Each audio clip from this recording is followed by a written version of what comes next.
بسم الله الرحمن الرحيم الحمد لله رب العالمين صلى الله وسلم وبارك على عبده ورسوله نبينا وإمامنا محمد وعلى آله وصحبه أجمعين أما بعد السلام عليكم ورحمة الله تعالى وبركاته. So this morning's session, Bismillah ta'ala, we're going to take a crash. Inshallah we don't crash in this world or in the hereafter.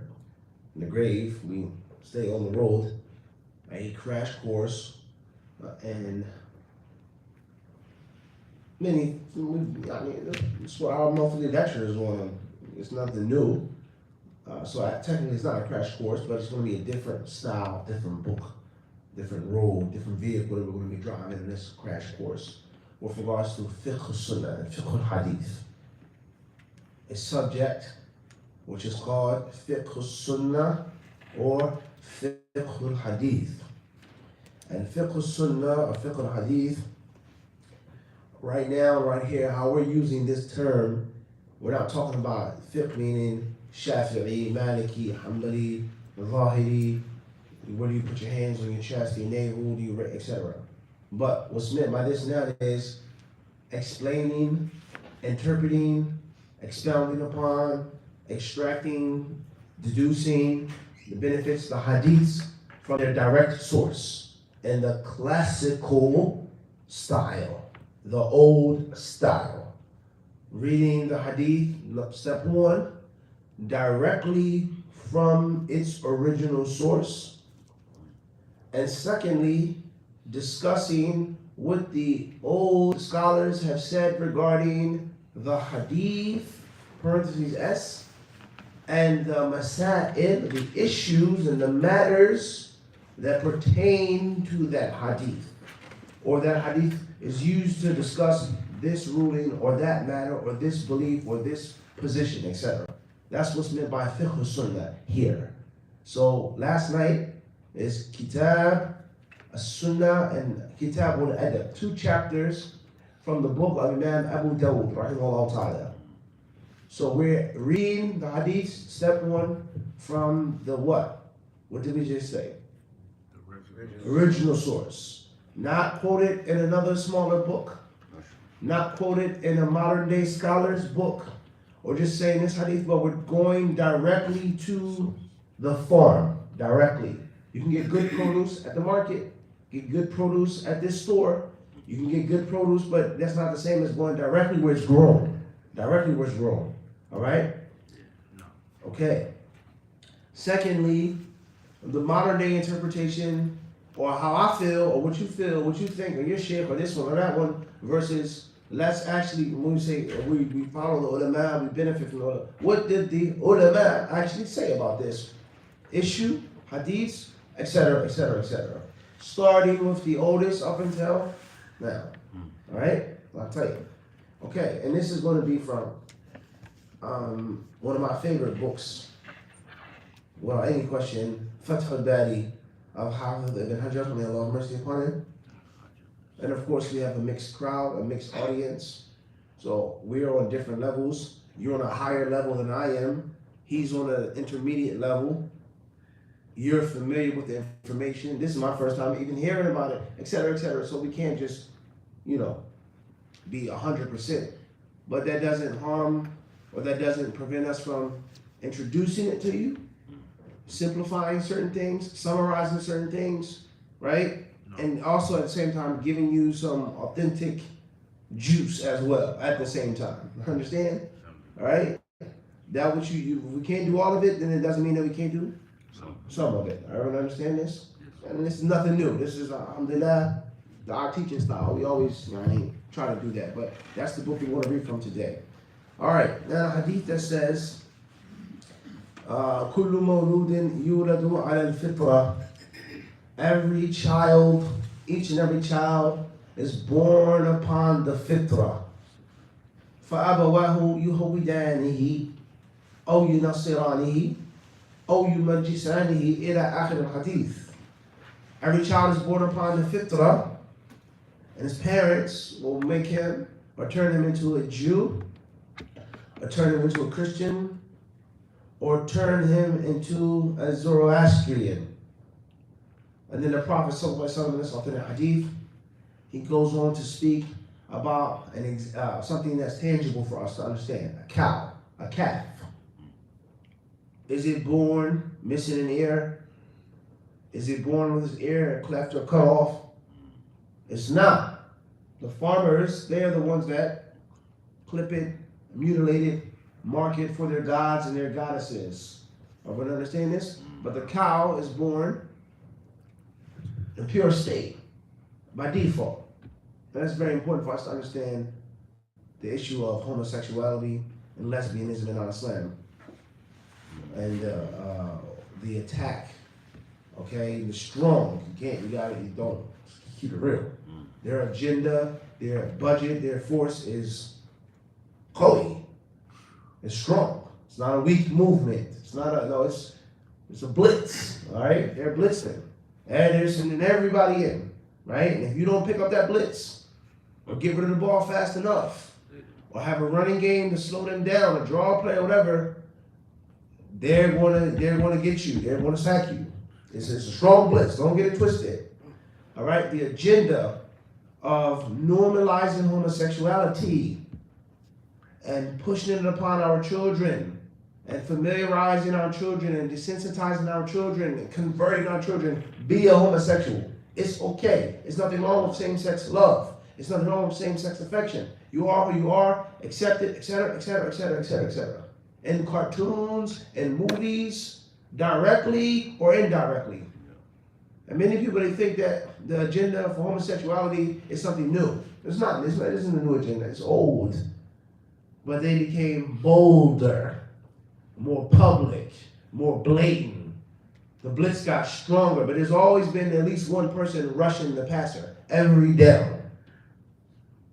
Whether it's a normal defensive end, linebacker blitz, safety blitz, but they've always been rushing the passer. There's never just been a dime or nickel. No, they've always been one after the passer. And then we talk about cartoons and movies as well, but it's a little different back in the day. Now it's just straight out. But back in the day, you think about Bugs Bunny and stuff, it was always cross-dressing. It was always putting on a dress. It was always this one kicking this one in the butt, or his pajama pants fall down, right? And his butt is out and he laughs at it. It was always some type of a man can look like a woman or dress like a woman. There was always the concept of, touching or hitting or something, someone else's backside of two sexes. Is this not the case? If you think about it. All right? But it wasn't like, direct like that back then. Now the cartoons and the movies is plain. And of course, there are different times in which they, hide it and mask it. Be who you are. Be who yourself. They don't clearly say that, homosexual agenda, but they're clearly pushing to the children, it's okay, be who you are. Be who you are. All right? And one of their proofs and evidences that they use for standardizing and normalizing it's okay to be homosexual is that if and when you're born like that, it's out of your control. You're born, I never liked women. I always liked men, always, from a young age. As long as I can remember, I was attracted to men. I thought men were handsome, etc. I was born like that. Is it a sin, me being born like that, so on and so forth? It's not the case. It's one of the main arguments that they make. Okay? And unfortunately, many Muslims and non-Muslims, they fall victim to this feeble argument. And one of the reasons why the argument is feeble is, for argument's sake, this is how you were born. That doesn't prove that that's correct and sound and valid. Nor does that prove that just because you were born this way, everyone else has to accept it and they should promote it and practice it. Because it's not just homosexuals deserve rights. That's the second argument. Civil rights, right? You fought for your civil rights. You wouldn't be treated like a human being because you're black. You're no less than a human. Then Tom and Bill, they have the right to be happy too. To get married, to hold hands, to have love. How can you discriminate against them? How can you judge a man just based off his sexual preference? He can be a kind man, he can be strong, he can be this. That's prejudice, right? They deserve rights too. But it's not like that. It's deeper than that, trust me. Someone having rights, not being oppressed, not being wronged, no doubt about that. Versus you now have to, I'm going to normalize my lifestyle. You have to accept it. You have to love it. You have to promote it. Versus, no disrespect to you.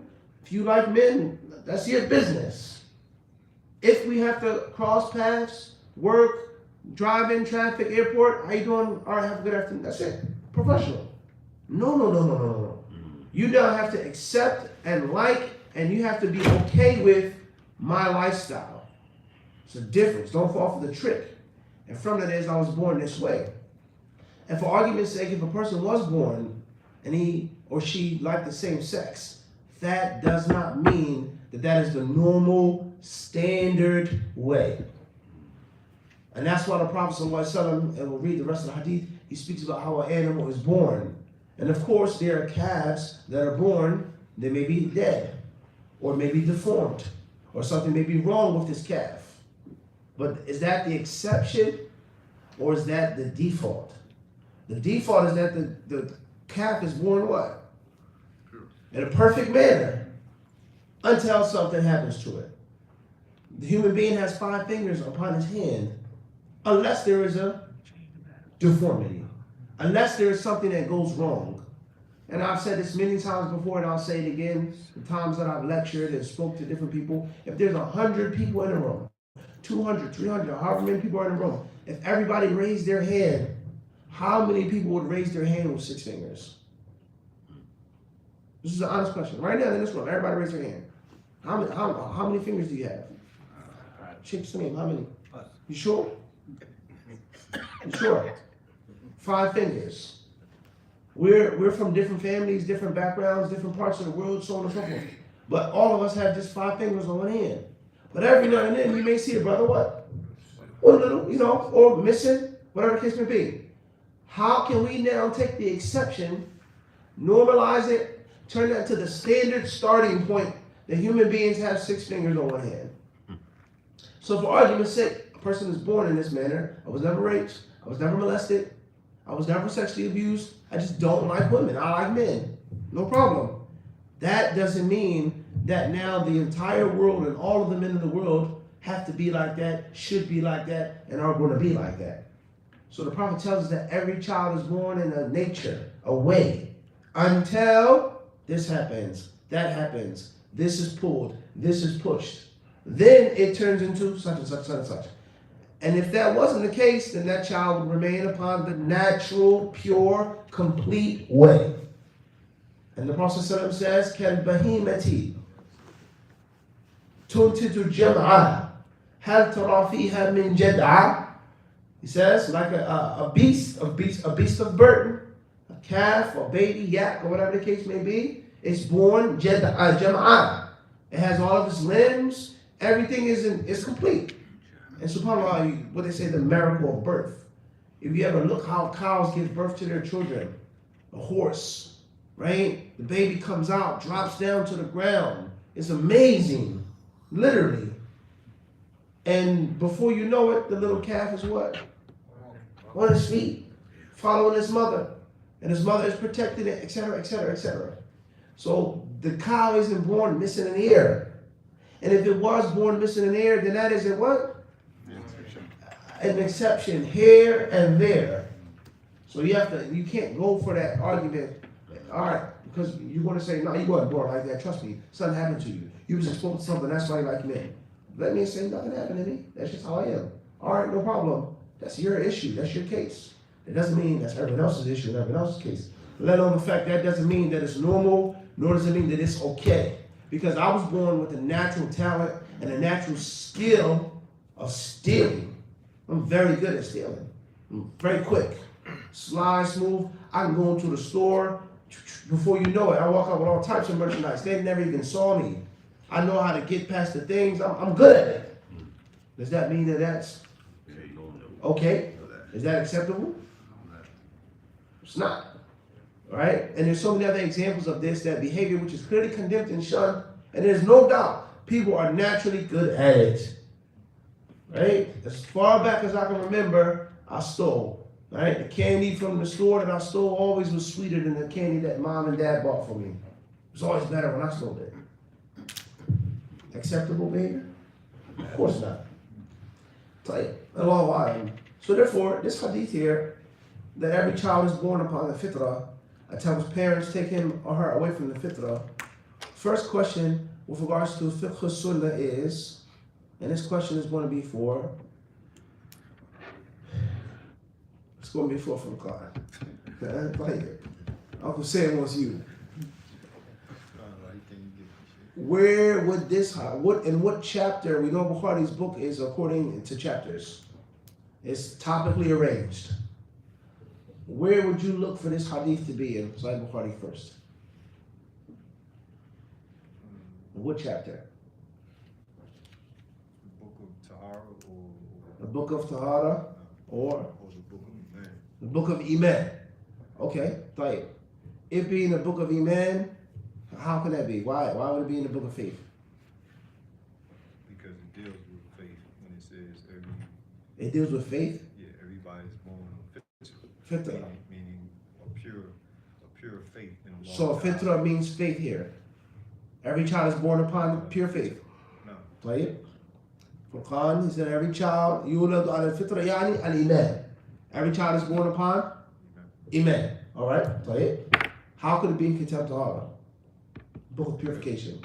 Every child is born on fitrah, and tahara is purification, pure in a state of purification. That the Muslim's body, his blood, his saliva, everything is pure until proven to be impure. طيب. Okay. خير.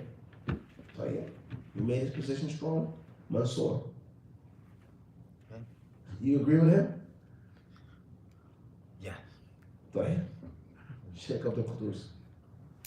ممكن في كتاب باب النكاح.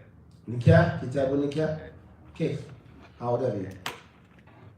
The child, when you get married, you're going to have children, and the children should be born, raised, as Muslim. Muslim and not converted.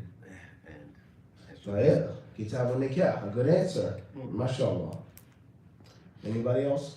Want to give it a shot, a hack, a swing? Further. I'm not sure. So, is there a section that talks about like the beginning of the creation? Bad'ul Khalq. Yeah. Chapter that speaks on the beginning of creation. MashaAllah, excellent answer. I think it could be in there. The beginning of creation, how would that be? Because it talks about the beginning when the child is born. So, طيب. MashaAllah, Jazakallah khairan. I have a question, or can I answer? yes. Yeah. You guys allow? Can I guess? Further, by all means. Probably all over. Book of Tawheed. Kitab al-Tawheed. How would that be? that's good. Keep guessing. Come on. I'm gonna try to explain. That's all we want from you. Because Tawheed, the law is one. So, from my little knowledge, when you look at the Tawheed, that dispels the myth of, all this other, anything like a son, Allah beget a son, astaghfirullah, all types of Right. things that's not pure. The oneness of Allah. Monotheism of Allah. Okay. Khairan. Excellent. MashaAllah. My answer could be, maybe Bukhari can put this hadith in several chapters. Take this benefit from it, that benefit from it.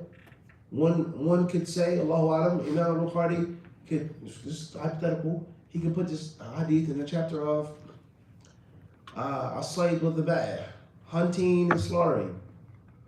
He could put this in the chapter of Eid. The animal that you slaughter isn't supposed to be missing an ear. Your dhabiha, your cow, your camel, your sheep or goat that you offer for law cannot be deformed. Pregnant.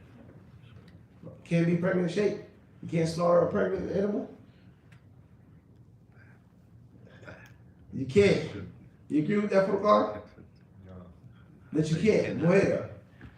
What's your method on that? Can you slaughter a pregnant animal that you know is pregnant? Not sure. All right. If you can slaughter a pregnant animal, and you know that the animal is pregnant, what's the ruling on Iowa? Do you have to slaughter that as well after the mother is slaughtered?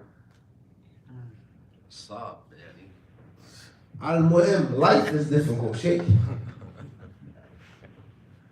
Alright, that's an issue in itself. You guys look into that. Alright? Is it lawful to slaughter a pregnant animal, a heifer? Right? A ewe, whatever a female animal it may be. Alright. Imam al-Bukhari, rahimahullah ta'ala, he says in the 92nd chapter of Kitabul Janaiz, the book of funerals. That's not saying it's the only place where this hadith is collected, but that's what we're reading from right now. Kitabul Janaiz. And the 92nd bab chapter says, Babu ma qila fi awladil mushrikeen. What is said regarding the children of the idolaters. Understand? What is said, meaning what's the aqidah, what's the madhab, what do we believe concerning children of the mushrikeen? I.e., they didn't reach puberty. They weren't responsible for their deeds yet, right? They weren't aware. They die, and they are young children, but they were children of mushrikun. Are we understand the issue or not? I.e., to simplify things, to be totally blunt, are they going to hell or not? No sugar needed. In general, their parents are going to our aqidah. Islam 2.0, modern 2023. I don't know what you guys believe. It's close to DC, the embassy, this, that. Modern Islam. No, seriously, this is reality. You know, all these people have different faiths, they're believers too. You know, a good Christian, Allah. Alright? Tayyib. So therefore, will the child that is a mushrik child, for argument's sake, from a mushrik family, his parents died. The child's an orphan. What do we do with the child? Is the child going to, if the child dies, will the child go to Jahannam? Or will the child automatically go to Jannah? Because it's a child. And it isn't responsible for its deeds, and it's supposed to still be in a pure state. Or is there another station in the hereafter in which that child will be, dealt with justly? Allah will ask the child, Allahu Alam, what is said regarding the children of the mushriks? Everyone understand Bukhari's fiqh? So in this chapter, he's going to quote the following hadiths. Hadith number 1383, and obviously in the time of Bukhari, he didn't put numbers in his book. That came later on. حدثنا حبان قال أخبرنا عبد الله قال أخبرنا شعبة عن أبي بشر عن سعيد بن جبير عن ابن عباس رضي الله عنهما قال سئل رسول الله صلى الله عليه وسلم عن أولاد المشركين فقال الله إذا خلقهم أعلم بما كانوا عاملين.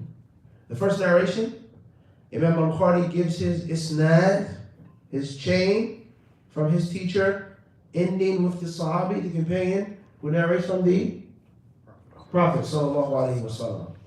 So we have Hibban, we have Abdullah, we have Shu'bah, we have Abu Bishr, and Sa'id ibn Jubayr, 5. Then Ibn Abbas. This is a relatively long chain of narration in Sahih Bukhari. Imam Bukhari's chains are normally shorter. 4 is a good standard number. An exceptional number from time to time is 3. 3 is clean. 3 people between the Prophet and Bukhari. This is a tremendous feat. Bukhari died over 200 years after the Prophet. Right? 4 is an excellent number. 3 is a superb number. 5 is a good number. Here's a little longer. Ibn Abbas says that the Messenger of Allah ﷺ said, or the Messenger of Allah was asked about the children of the mushriks. Where will they go? What happened to them? The Prophet ﷺ says that إِذْ خَلَقَهُمُ اللَّهُ or Allah إِذْ خَلَقَهُم, that when Allah created those mushriks, their children, He knew what they would do. He knows best of what their destiny would be. He knows what they would turn out to be. Everyone understand this? That when Allah made them and created them, He knew what would happen if they were to stay alive. Everyone, you on the same page or not? Everybody with me? Yeah. That's the first hadith. Hadith number 2 in the chapter. حدثنا أبو اليمان قال أخبرنا شعيب عن الزهري قال أخبرني عطاء بن يزيد الليثي أنه سمع أبا هريرة رضي الله عنه يقول سئل النبي صلى الله عليه وسلم عن ضرار المشركين فقال الله أعلم بما كانوا عاملين. Abu Hurairah narrated, Bukhari gives his chain of narration as well. Let's see how many people he has in his chain. Hadathana Abu Yaman, that's Bukhari's teacher. Abu Yaman is his name. His teacher reports from his teacher. Who's his teacher? He says, أخبرنا شعيب. From Zuhri, that's 3. From Ata, it's 4. From Abu Hurairah, who is 5. Shorter than the first one. The Prophet ﷺ was asked about the dharar mushrikeen, the younglings of the mushriks. The Prophet ﷺ says, Allah knows best their affair, what they would be doing. Allahu a'lamu bima kanu amilin.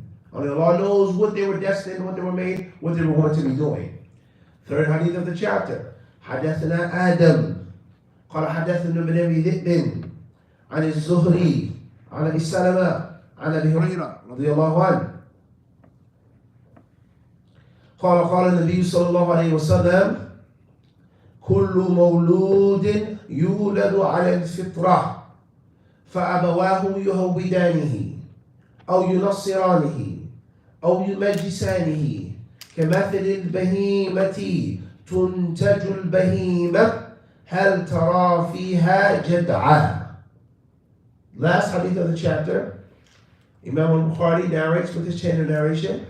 Abu Hurairah says that the Messenger of Allah ﷺ said, every child is born upon the fitrah until his parents cause him to be a Jew, cause him to be a Christian, cause him to be a Zoroastrian, etc.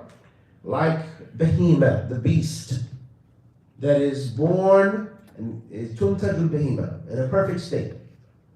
Do you see any Behemoth that's cut or split or mutilated? You don't, right?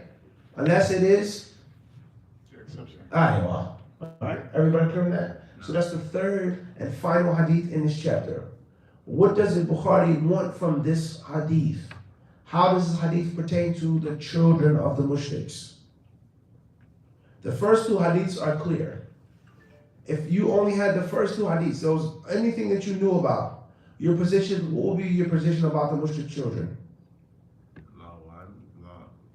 That would be your position.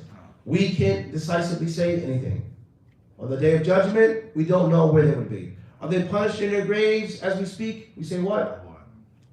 We do not know. We stop. That's one way. Another position, Allahu A'lam, could be a person to say that the children of the mushriks can go to the hellfire. And they can go to Jannah. Because Allah knows what they were going to be. They died, their life was cut short, quote unquote. Well, everyone understand this? Okay. The third hadith of the chapter, what could your position be? What could your position be about their hereafter? That some of them could go to Jannah. Some of them.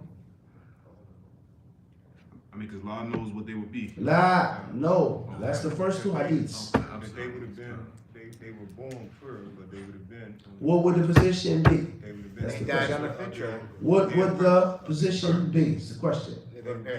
Thank you. Not this, not that, and repeat not these. What would the position be based off of the, if that was all that you had? That they would go to Jannah because they were only turned to the mushriks by their parents. Everybody understand? No one could possibly say that. So now we have 3 hadiths in one chapter. Now we have to harmonize between all of them. They all are authentic. They all have to make sense, quote unquote. Meaning the proof, not the proof, but the thing that's proven by those hadiths has to be consistent. It has to be in line. It has to be in harmony. Everyone understand this?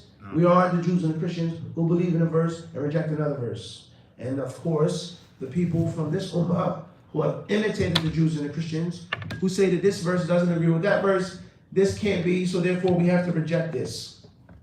And interpret this, and it really means this because they take one verse and they hurl it against another verse. That's not our position as Muslims. آمن الرسول بما أنزل إليه من ربه والمؤمنون كل. We believe in everything, right? Okay. No. So the first issue has nothing to do with our discussion this morning, and that is a very long issue, a very long discussion among the scholars of Islam, the classic, traditional, medieval, etc. They differed on this issue. Where will the mushrik children go? Some said here. Some said Allahu A'lam. Some said to Jahannam. They'll follow their parents in the discussion, etc., etc., etc. So Bukhari rahimahullah ta'ala, he quotes first and foremost Kitab al-Janaiz, the book of funerals, and then this chapter what it said about the mushriks. So he's talking about an issue that pertains to Janaiz. So this shows us is that Bukhari's book doesn't just talk about the fiqh rulings, but also talks about the aqidah, the adab, and the different matters. We're not talking about burying no one, washing them, shrouding them. Do you pray? He's talking about an issue of death, and an issue of destiny, and an issue of hereafter. Everybody clear on this? No. That he puts that in the book of funerals. It's a matter or an issue pertaining to death, mortality. Everybody understand? Or not? It's not talking about a ruling. Do you pray on the janazah like this? Do you raise your hands? Do you recite this? Nah. Everybody understand this or not? No. Bukhari's book is a compendium. It's a superstore. All different types of things he's discussing in the chapter. Right? Okay. So that's the first issue, which we're not here to discuss. Where will the children of the mushriks go? The next issue, and of course the issue that we want to focus on, is what's meant by yuladu ala fitrah. What's meant by that? That every child is born upon a fitrah. Does that mean every child is born Muslim? Who said that? Does that mean that? That a child is Muslim until made a kafir? Or this person may say, but rather it does prove that every child's born upon the fitrah until. And the hadith here clearly speaks on change, alteration from the parents for the child pertaining to what? Creed and faith. Hadith doesn't say until their parents cut off their fingers, correct? Until their parents tattoo them, right? No. Right or wrong?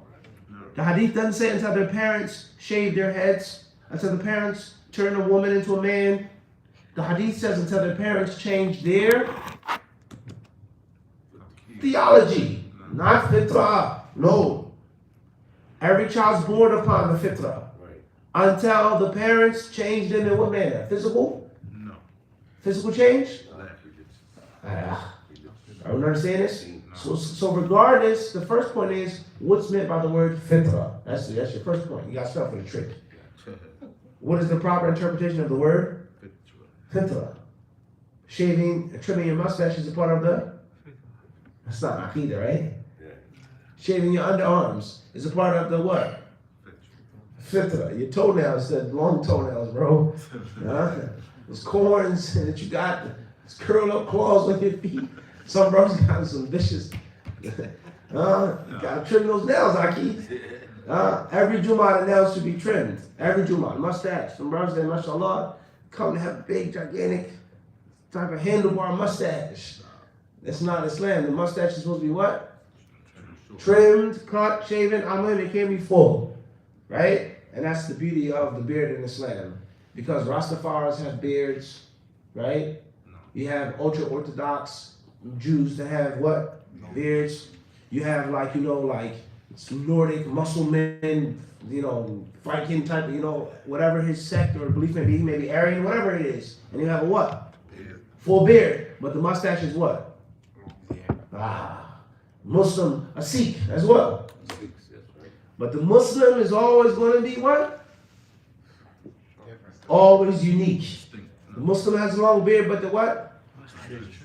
And that's a refutation that people say, oh, you don't have to grow the beard, you shouldn't grow the beard because the Jews grow beards today. The hadith says, grow your beards, be different than the Jews. But the Jews have beards today, so therefore the Muslims should be shaven. the utter stupidity. Even if the Jews or the Sikhs or Aryans or whatever belief, whatever they have, a biker gang, whatever it is. Different people have different beards. Lumberjack, whatever the case may be, right? No. The Muslim is always going to be the only one who what? Beard is the mustache is cleanly trimmed. So the mustache shouldn't be hanging over the lip. It's not supposed to be excessively thick, so on and so on and so forth. All right. So that's fitrah, right? No. When you pay your zakat in Ramadan for the Eid, that's also fitr or fitrah, either of the two that you use. So what's the proof that the hadith states that every child is born upon faith of deen, iman, aqidah? What's the proof for that? These guys keep falling for the same trips. I'm setting you up for the Quran. You keep falling for the same punches. The hadith states and tells parents what? Change. Every child is born upon a fitrah until his parents give him a tattoo, right? No. It tells parents cut off one of his limbs, right? Thank you. Until his parents Changes It's faith. No. say it, spit it out. Iman. Clear. Clear as day. Until his parents turn him into a Jew. The food of the Jews, it is no. Faith. Or his parents turn him into a Christian. Pertaining to? Faith, for sure. Or they turn him into a Zoroastrian. And that's pertaining to? Faith. So Hadith clearly states that parents distort, warp, and pervert the child's fitrah. So step one is what's meant by fitrah. And from that, which helps us understand what the fitrah means, and this hadith is the end of the hadith. That tells parents do what? That's clear. Everybody understand? All right. Let's read some classical explanation and classical interpretation from Fath al-Bari bi'idhnillahi ta'ala. طيب.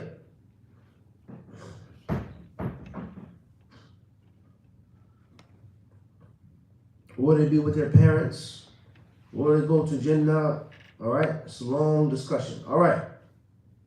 Hafidh ibn Hajar, rahimahullah ta'ala, he says regarding what's meant by ala al-fitrah. Every child is born upon the fitrah. Now, obviously, the fitrah, you get a linguistic meaning of the word. Come from three letters. Fa, ta, ra. Fatara. Fatara. What's meant by that? Obviously, those words, al-fitrah, pertain. What does that word mean in the Arabic language? Original. That's one discussion. Secondly is something being original or natural, innate, until, etc. All right. Ibn Hajar rahimahullah ta'ala, he says, قوله يولد على الفطرة ظاهره تعميم الوصف المذكور في جميع المولودين وأصرح منه رواية يونس المتقدم برث ما من مولود إلا يولد على الفطرة ولمسلم من طريق أبي صالح عن أبي هريرة بلفظ ليس من مولود يولد إلا على هذه الفطرة حتى يعبر عنه لسانه وفي رواية أنه من هذا الوجه ما من مولود إلا وهو على الملة وحكى ابن عبد البر عن قوم أنه لا يقتضي العموم وإنما المراد أن كل من ولد على الفطرة وكان له أبوان على غير الإسلام نقلا إلى دينه فتقدير الخبر على هذا كل مولود يولد على الفطرة وأبواه يهودانه مثلا فإنهما يهودانه ثم يسير عند بلوغه إلى ما يحكم به عليه ويكفي في الرد عليهم رواية أبي صالح المتقدمة وأصرح منها رواية جعفر بن ربيعة بلفظ كل بني آدم يولد على الفطرة. So first and foremost he says that the scholars differ. Now I'm talking about way back now from Quran. We're not talking about the 7th century, 6th century. We're talking about way back. They differ on, is this hadith general for every child? Or is it only talking about children that are born with non-Muslim parents? Summarizing this, the hadiths say every child, each and every child is born upon a fitrah. Step 2, what's meant by the fitrah?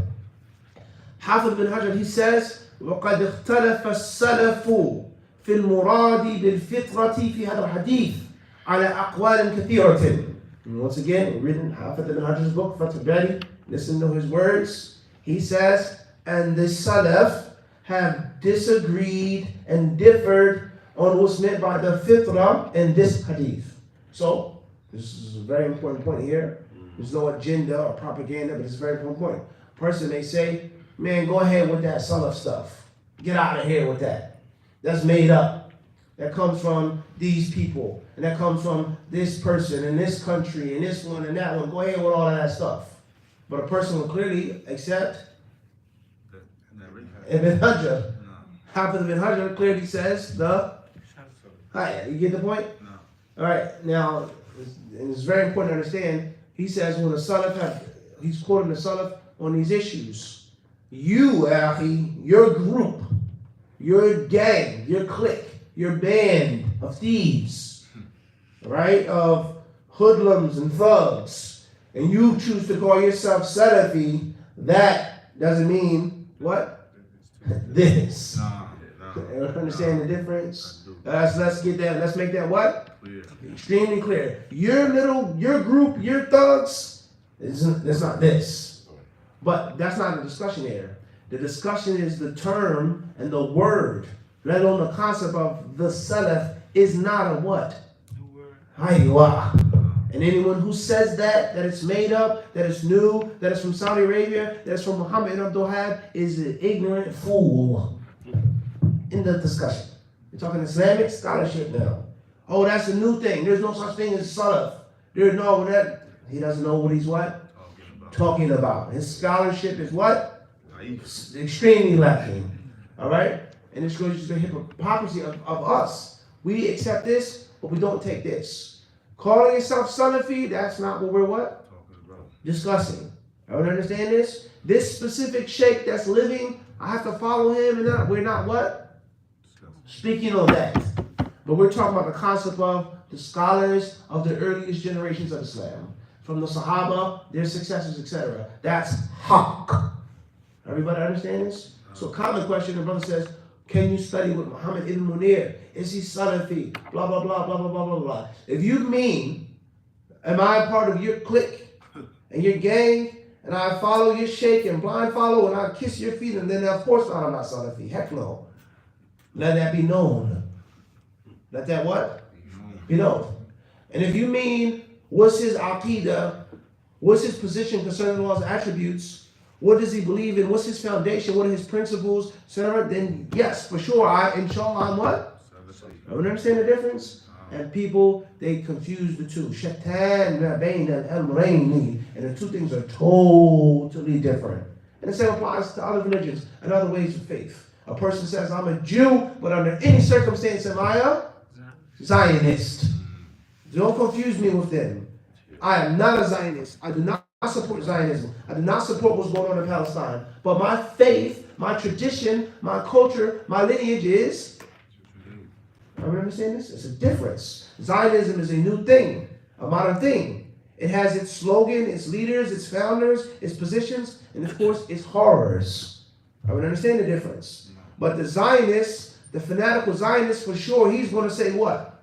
If you ain't Zionist, then you ain't Jewish. And if you're against the Zionist state, then you're against? No, you're against the Jews. You guys with me or not? Let's listen, let's break this down one more time. If you don't follow us, our selected, hand-picked scholars, and those who follow them, and this brother, and his group, and his Dawah organization, and his website, then you are against the Salaf. There's a difference between the two. Everybody clear on this or not? They are not what? The same. And there are extremists on both sides. Those who think that they have the aqidah of them, to follow them, to learn from them, to try to be like them, is a new made-up Saudi Wahhabi thing. And obviously, reading from just one source here, that's proven to be what? Clearly flawed. Right? This group, calling yourself this, you have to dress like this, you have to say this, you have to, blah, blah, blah, blah, blah, blah. You have to refute this person, you have to, that's what? Totally different. Everybody understand this or not? We talk about Germany in the 30s and the 40s. There were people that fought in World War II. There were generals, there were commanders, there were soldiers who were Germans, who loved Germany, who wanted to fight and die for Germany, but they weren't what? Nazis. And they made it be noble. I'm a German. I'm fighting for the fatherland. We are to restore the honor of Germany that was taken by the French and the English, that was taken by the Bolsheviks, etc., etc. But under any circumstance, do I believe in the creed of this guy and his group of thugs, once again, Nazism. And that is why Adolf Hitler, if you read the history, there were positions that he gave to people who had stronger party loyalty than military professionalism. And this was one of the blunders of Hitler as a military leader. And this position, leading this army, should be this general, who's a descendant of a general, who's a grandson of a general. His great father was a Prussian general. Military fighting strategy has been in his blood since day one. He is supposed to be the what? The guy fighting and leading the forces. But no, because his Nazism is what? Shaky.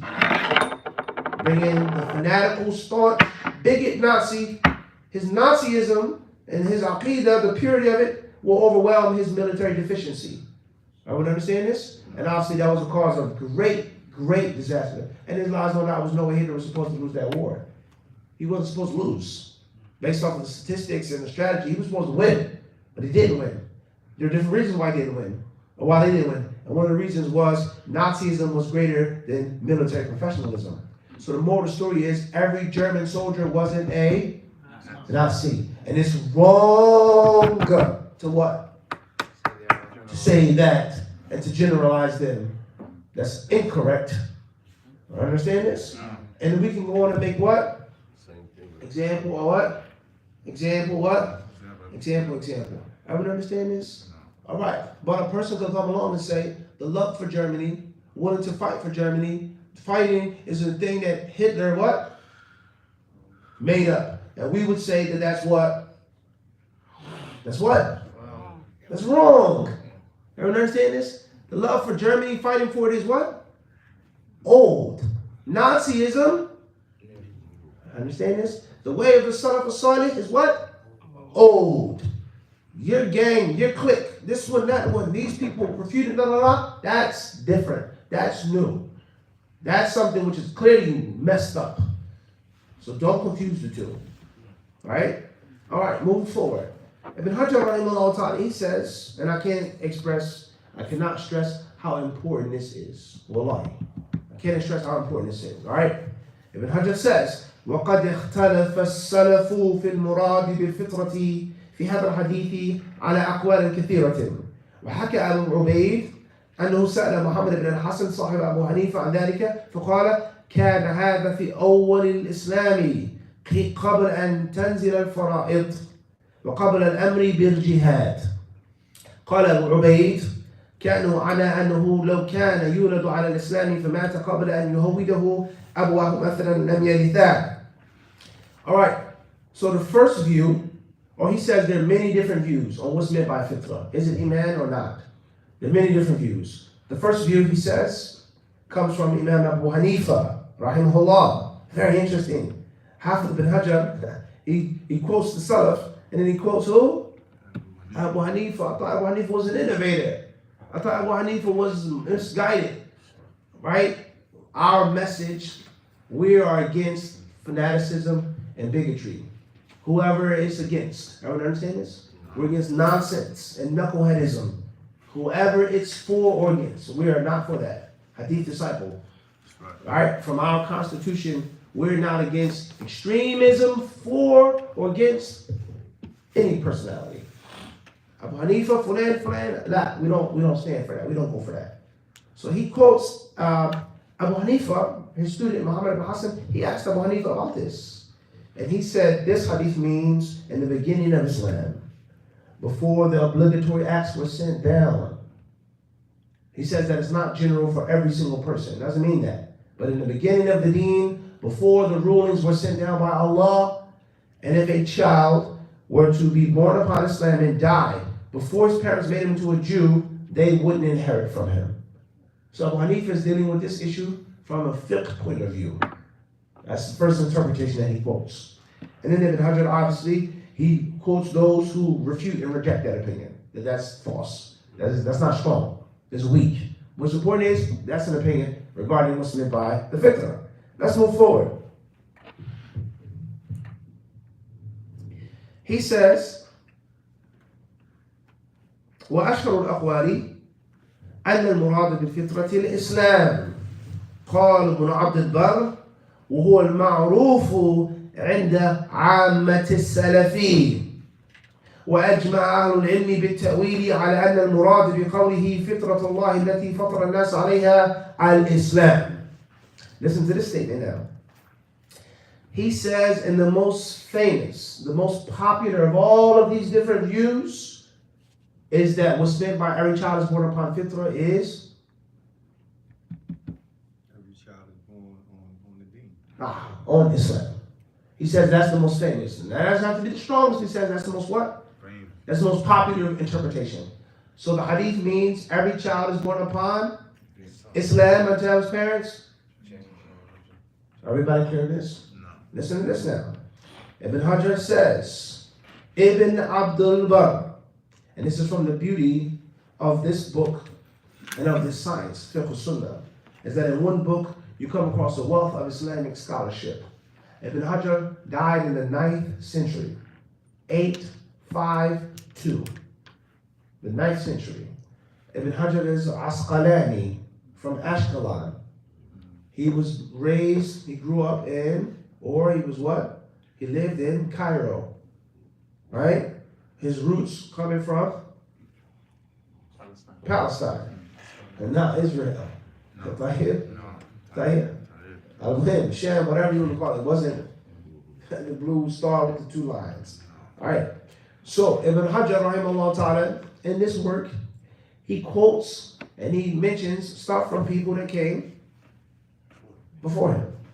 So if I'm reading the interpretation, if I'm reading the explanation of a scholar of the 9th century, and we're in the 15th century, I'm already what? 600 years ahead of you. You are debating on an issue. Can a Muslim wear blue pants? You say yes, I say no. Muslims can wear blue pants. My sheikh at the local mosque says this. My sheikh online said this. It makes sense to wear blue pants. And I'm saying scholars from what? 1750 have unanimously said you can't wear blue pants in America.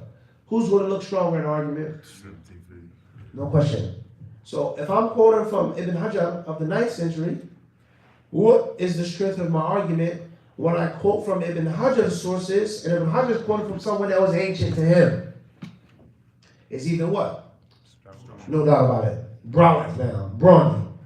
You understand this? Ibn Abdul Bar, rahimahullah ta'ala, who died in the 5th century. And Ibn Abdul Bar was from a different country. And he was from, he had a different madhab than Ibn Hajar. Ibn Hajar Shafi'i. Ibn Abdul Bar, Maliki. He's quoting from another scholar hundreds of years before him. Listen to what this scholar of the 5th century says. Listen carefully. Ibn Abdul Bar, rahimahullah ta'ala, well-known island of Cordoba, Islamic Spain and Portugal. He said, وَهُوَ الْمَعْرُوفُ عِنْدَ عَامَّةِ السَّلَفِ. He says in the interpretation of fitrah to mean deen here is well known among what? No. He said عَامَّةِ السَّلَفِ. 9 out of 10 of them. Overwhelming majority of them. So, benefiting on the interpretation of the hadith, as we just stated, this is Ibn Abdul Bar. He's hundreds of years, almost 1,000 years before this scholar in this country. He's saying, quoting, giving respect and taking it back to the who? So how can you come along, how can I come along and say that that's what? Made up, doesn't make sense. Oh, it's a new movement. It's meant to split the Muslims. It's meant to divide the Muslims. It's a government conspiracy. Kalam farid. The clean way, the politically correct way, is that it's nonsense. And if we were on the streets, we know what word and term we would use to describe that kind of speech, which just makes no sense. And unfortunately, it proves and it shows my severe ignorance. And it proves and it shows that I don't have enough shyness to what? Keep quiet, because I don't know that much. I haven't studied that much. And it proves my ignorance. And I'm ignorant and I'm talking about things that I don't know about. I'm speaking about a well, and I don't know the depths of it. I never got in the well. I never measured. But I'm saying there ain't that much water in that well. There's no water in there. You say, yeah, Sheikh, drop the pail. Water, drop it again. The well is very deep. You don't have full knowledge of the well. How clean and sweet the water is. You shouldn't be what? Speaking about the well, let alone aggressively speaking down on others, pointing your finger, pushing your way. That's a problem. Knowledge, knowledge, knowledge. Even if you disagree, you have to disagree with knowledge. Everyone understand this? I don't agree that you should be wearing blue pants. However, I know from my study of fashion that blue is a very popular color among men. I know that blue is a very common color. And people have been wearing blue for a very long time. But I don't what? I don't agree with it. But I cannot say that you're the only person that came out of thin air to wear what? Blue pants. And blue pants is a scheme, it's a conspiracy to get men to be gay, to blah, blah, blah, blah. You get the difference? Do I wear blue pants? No. Will I wear a blue thobe? I won't. But I know that you have a what? Not an opinion. No. It's not just an opinion. All opinions aren't accepted. It's a what? You have a scholastic what? Precedent. It's not a made up thing. Look, he's wearing blue, he's wearing blue, he's wearing blue, he's wearing blue. I'm wearing blue rather. Once again, contradiction. You get it? I'm trying to make a metaphor, an example. This is a dangerous thing now. We don't think you should wear blue. It's best not to wear blue. If you are going to wear blue, it shouldn't be pants. Blah, blah, blah, blah, blah. This is why. Versus wearing blue is something Mansour made up. He brought it. It's from his back pocket. Let's have it. So Ibn Abdul Barr of the 5th century of Islam, he says this interpretation is the well-known interpretation among the Salaf al-Salih, that every child is born upon Islam until his parents change him to this religion, that religion, so on and so forth. He then states, all of the exegetes, all of the mufassirun, all people of tafsir, they unanimously agree, each and every one of them, that when Allah says the fitrah of Allah, that He has placed the people. He says all of them agree that this verse was meant by fitrah to Allah is the deen. Everyone understand this? Why is there even a problem or a discussion? It's a problem in a discussion because there are other texts in which the word fitrah is used, and it isn't talking about Iman. It's talking about deen, but it's not talking about Islam. Such as trimming. Everyone understand this? Growing a beard is from the fitrah. Everyone understand this? But fitrah here in this hadith, he says they interpret it to mean Islam, Aqidah. Everyone understand this? No. And then he goes on to explain this and interpret this moving forward. Ibn Abdul Barr quotes from other scholars. He says, وَقَدْ قَالَ Ahmed. And then he talks about how Bukhari held this view. And then he mentions it later on. That fitrah here is what? Islam. Moving forward. وَقَدْ قَالَ أحمد مَنْ مَاتَ أَبَوَاهُ وَهُمَا كَافِرَانِ حُكِمَ بِإِسْلَامِهِ واستدل بحديث الباب فدل على أنه فسر الفطرة بالإسلام. Imam Ahmad rahimahullah ta'ala, he said, whoever dies and he has two parents that are kuffar, they're non-Muslims, حُكِمَ بِإِسْلَامِهِ, we automatically rule that the child's Muslim. And Imam Ahmad, the proof that he used for that view, for that madhab, was this hadith, that every child is born upon the fitrah, proving that Imam Ahmad had the same interpretation. That what's meant by the fitrah is Islam. Alright? So obviously, like we said, we're not going to mention everything. This is a long argument. The moral of the story is that if a person came along and said, every child is Muslim until proven Muslim, based off of what we read, they would be what? They'll be right. And if they aren't, if they're wrong, if they're incorrect, then for sure they would have a precedent in that. So that's not a made up thing. That's nothing. That's not a novelty. This is something new. Let alone that being the correct view, is that every child is Muslim until. Right. Everybody understand this? So if I have a son or a daughter, they don't have to take their shahada when they reach puberty. All right, son, repeat after me now. You start getting, an Adam's apple, a rough voice, Aqeel, in the masjid, a couple of classes now, a couple of months. When I see him, squeeze my head really tight. When I first started coming to the masjid, it was what? It was, bobblehead. Whole different character now. Whole different type of guy now, right? Clearly proving that he's what? He's changing. His body, his mind, everything is changing. The little boy is no more. He's a young man now. So when he reaches puberty, he starts getting into puberty, his body, his mind starts to change. I don't have to say, listen to me, son. Ashhadu anna ilaha. Because he was Muslim from day one, from the jump. There you go. From the jump. That's the word from the jump. Also, for argument's sake, if a person, a child became an orphan, both his parents died in this country, and you were in charge, and you're now sent for the child, that child wouldn't have to be converted or reverted. They would be what? And then based off of what they believe. What were you taught? He says, I don't know, I wasn't taught anything, I was just taught about God. And you teach him about Allah and explain to him the deen and the basics of Aqidah, etc., etc. But it wouldn't be having no re-Islamization. You guys get the point I'm trying to make?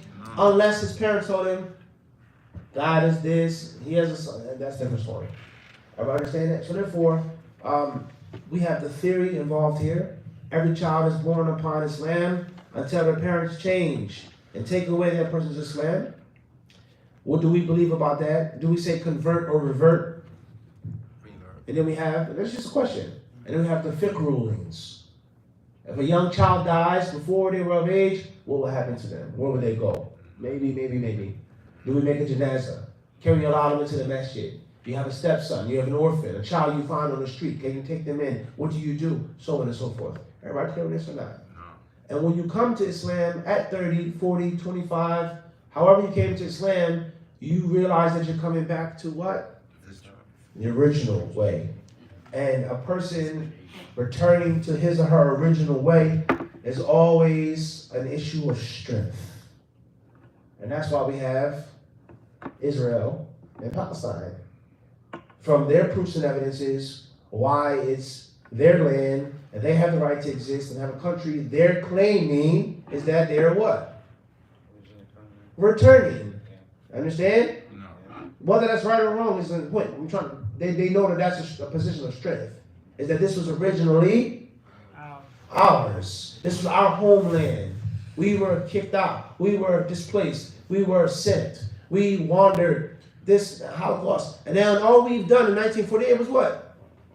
We came back home. You guys, the Arabs, are the invaders. You're the conquerors. You came and took over. But this was our land first. Everyone understand this? No. So why am I bringing this up? When you give dawah to your Muslim or your non-Muslim family members, your grandma, she's going to say, what happened to you, son? I raised you in the church. You used to be in the choir. You used to sing. You know what I mean? SubhanAllah, right? You used to be a good choir boy, I had plans for you. You were such a nice, you were my favorite grandson. Now you tell me you can't eat bacon for breakfast. You can't do this. This is impermissible. You can't have turkey, blah, blah, blah, blah, Why was Muslim or Muslim or was Islam or what is it? Why you look like an Arab? Why you wearing a dress? This is a serious question now. It's real. Your family members, they'll ask you, with all due respect, but why do men wear dresses? Or you look like a terrorist. You about to blow something up, son. Because when I turn on the TV, Allahu Akbar, boom. And then I see you, I'm scared. So one of the ways that you can outflank them, you can beat them, you can put them in check, And eventually, checkmate, as you explain to your Christian grandmother or your parents, like, look, this is the original way. You're Christian, the good book, the pastor, the this, praise the Lord, blah, blah, blah, blah, blah, blah, blah, blah. Not saying that everything about that is bad. No. That's another mistake. There's a lot of good in that. Last night you praised the Nation of Islam. Today we praise the Christians. What's next? This guy's deviation, right? Clearly praise the Nation of Islam. That's not, now you're praising the Christians. Allahu Akbar. Right? Not saying that everything, praise the Lord is what? That's a good thing. How many verses in the Quran they say what? Sabbih isma rabbika. Praise the name of thy Lord. Fasabbih bihamdi rabbik, right? Okay? But Christianity, your life, whatever the case, mom, grandma, I love you. You're a good person. You took care of me. You raised me to be strong and smart. You allowed me to be successful. But grandma, this was thrown on you. This was thrown on your parents. You were forced to be a Christian. This isn't the original way. The original way is what? It's Islam. On the individual level, the child, let alone the historical level. Right? You know, they didn't come from, they didn't leave Ghana with Christianity. They weren't Christians in the Gambia, right? Kunta Kinte was what? So if you want to talk about ancestors and forefathers and dishonoring your family and this and that, you are the traitor, grandma. I mean, you ain't gonna say that to grandma, but you get the point. You might get smacked or something, but you get the point that I'm trying to say. You have to know what's the original, the OG, like you said from the jump. There's no need anything technical. This here, he's the what? He's the OG here. These other guys and clowns out here, they what? Yeah, they came afterwards, right? I'm taking my what? My quarterback. I'm home. I'm back. No. I'm sorry. When I was up, you guys was getting fat, getting too much. Now I'm what? Right or wrong? That's right. This was original. I established this. We made this. We turned this into this lucrative. You know what I mean? You guys came and fed off of our efforts. Now we're here to what? Take it back. So the fitrah is the original state, not kufr. Everybody clear on this? So all I did by reverting to Islam, changing my name, I dress like this, I don't eat this, all I'm doing is what? Coming back to my original state. And the average non-Muslim didn't even think about it like that. They never even heard about it like, dang. Even if they agree to disagree, like, whoa, that's deep. So you're trying to tell me that I was originally a Muslim? Yep. And you were taught to believe that God had a son. And you were taught to believe in this nonsense, a cross and a crucifix. And then you were taught to believe this, you were taught to believe that. But deep down inside, you were born to be a Muslim and to accept good more than you can accept bad. Right. So therefore, there's much more to discuss. This is a long discussion on Hadith and fiqh. Like I said, we just want to give you guys samples, tastes, for you guys to get the picture. Hopefully you guys get the picture. Hopefully I get the picture. Allah subhanahu wa ta'ala knows best. If there are any questions or comments, we're trying to take them now. Excuse me. Let's give precedence to the elders. Okay. Sheikh Naim, you got anything? Ma'am Salim, you got anything? I do have a question. Football. If I'm praying in Juma and I pass gas, then I go make ablutions and come back. Where do I start?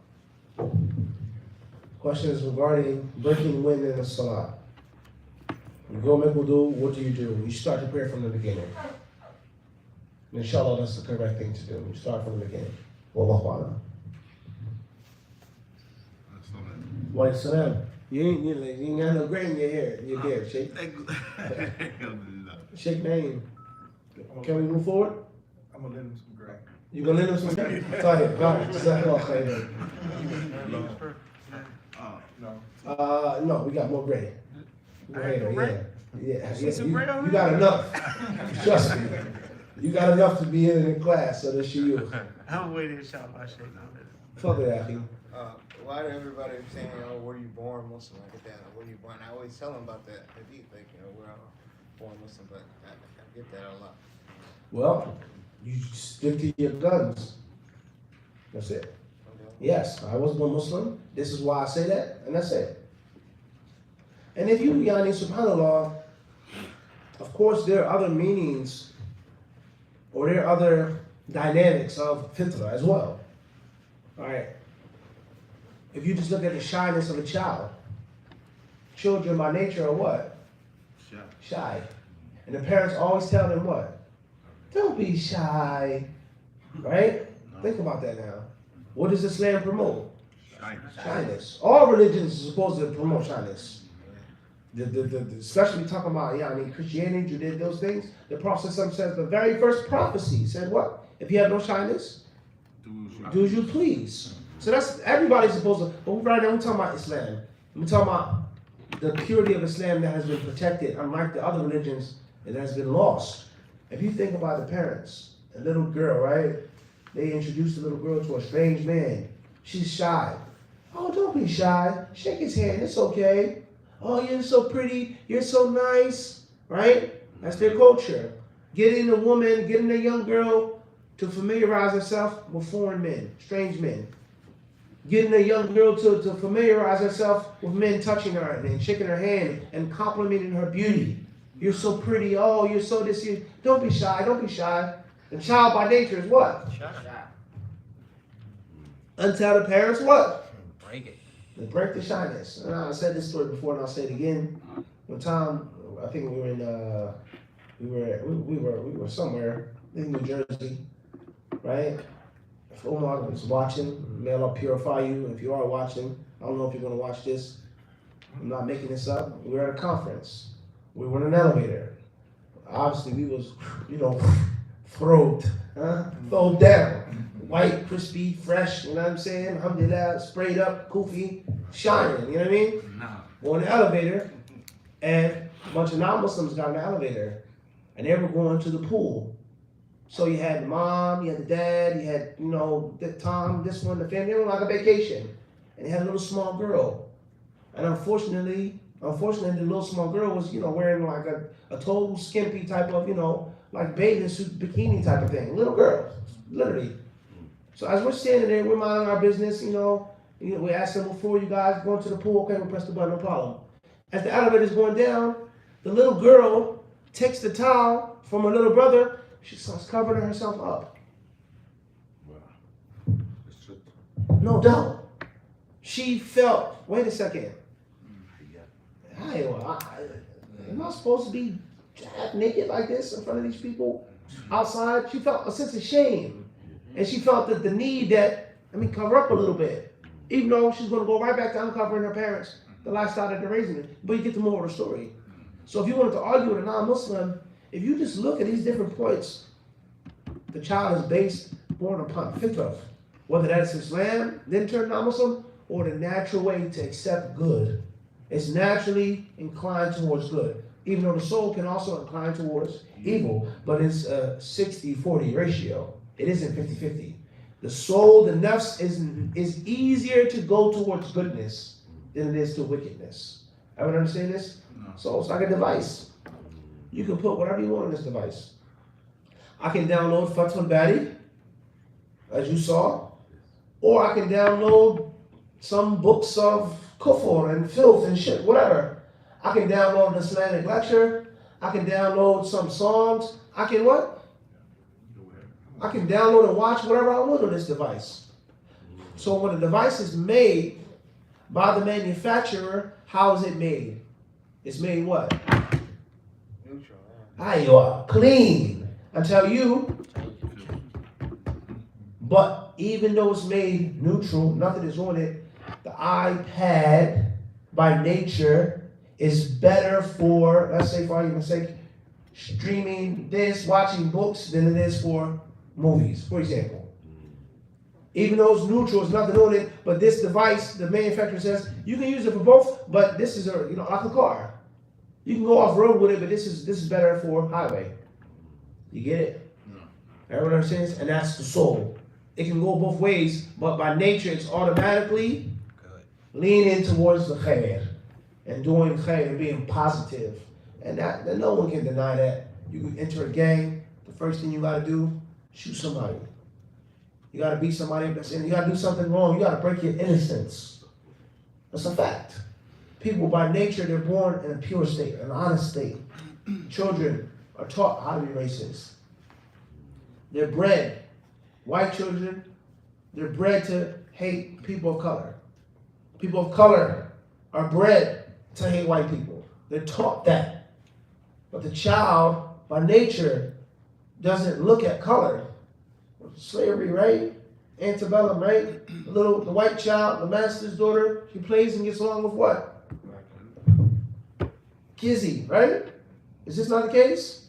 And then the slave master says, okay, it's all right, but don't get too comfortable. You're different. You're better. You're white. They're slaves. They're black. So, yeah, it's only natural. Even he has to accept the fact that it's natural for them to be friends. But at the same time, when you get of a certain age, you can't be so friendly with that person because that's a slave. And the black parent, Kunta, he's going to warn what? What is he going to do with Kizzy? He's going to warn her what? Don't get too what? Comfortable. Because you will be heartbroken. They'll betray you. They'll this, they'll that. But, I can't stop the fact that two young girls are friends. Because that's something that's natural. And their parents teach them no, yes. And there's example after example after example after example. So you can refute that claim so many different ways. That's the moral of the story. Wallahu alam. Fadal. Okay, I'm trying to say this right. So, speaking of fitrah, speaking of, evil, you may be inclined to do evil, purifying these words, right? So, I'm understanding. When you do too many sins, you get those dark spots in your heart. So, if you get a heavy, hard heart, guess what I'm saying? How do you navigate through that? How some things that just don't penetrate. You've been doing this. I'm just giving examples. I don't want to Understood. judge me, but okay. It's very simple. It's like laundry. You got a stain on a piece of clothes, right? A jacket, your favorite shirt or socks. You think the stain will never come out. You give it to the right person with the right knowledge, with the right skill, and the right tenacity, and the next thing you know, that stain will be what? Gone. Like, whoa, like magic. Give it to me. You go outside. Let me close the door. I can't show you my magic soap that I use. My technique for those. Some brothers use toothbrushes. Some brothers use Ajax, dish detergent. Some brothers use bleach powder. It's different. Everybody got to different. You know what?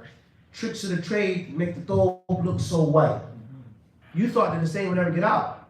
Another person says, I know how to get it out. The water got to be hot. The soap got to be such and such. So how to penetrate your heart, remove those stains from your heart, get rid of that rust from your heart based off of your knowledge and based off of your persistence and your determination. You've given up. But the person at the dry cleaner says, I'm going to get this stain out of here. You ever fight with a stain? Like literally you fight and you say to yourself, no, you're not going to win. I'm going to get rid of this stain. My pride is on the line. My ego, right? I told you couldn't get rid of the stain. This is not the case that happened to you before? No. And the person next to you knows what? He said, tafadhal. It's gone. Didn't I tell you? So you have to have the necessary knowledge of removing those stains. You can't use soap here, you got to use this. You can't use hot water, you got to use cold water. Why is that? And you got to have the determination, the strength, the skill. So you have to learn. And you have to go to the people who have the knowledge that can tell you this is what you need to be saying, this is what you need to be doing, this is where you need to relocate, etc., etc., etc. And of course, there are some stains that may be along the side, some stains which may not go away. And that's the danger of getting the grease and stuff on your clothes. Wallahu a'lam. Salam. And that juice, you mentioned George's, and does see that word in meaning all religion of the mushrikin other than the Yahud and Nasara, thing about juice, does it consist of all of the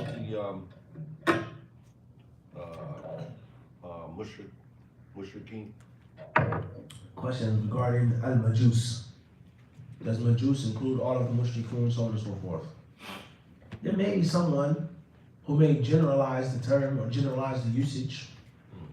قد يوجد, perhaps. However, the Majus are a specific type of non-Muslims in general, and they have specific rulings.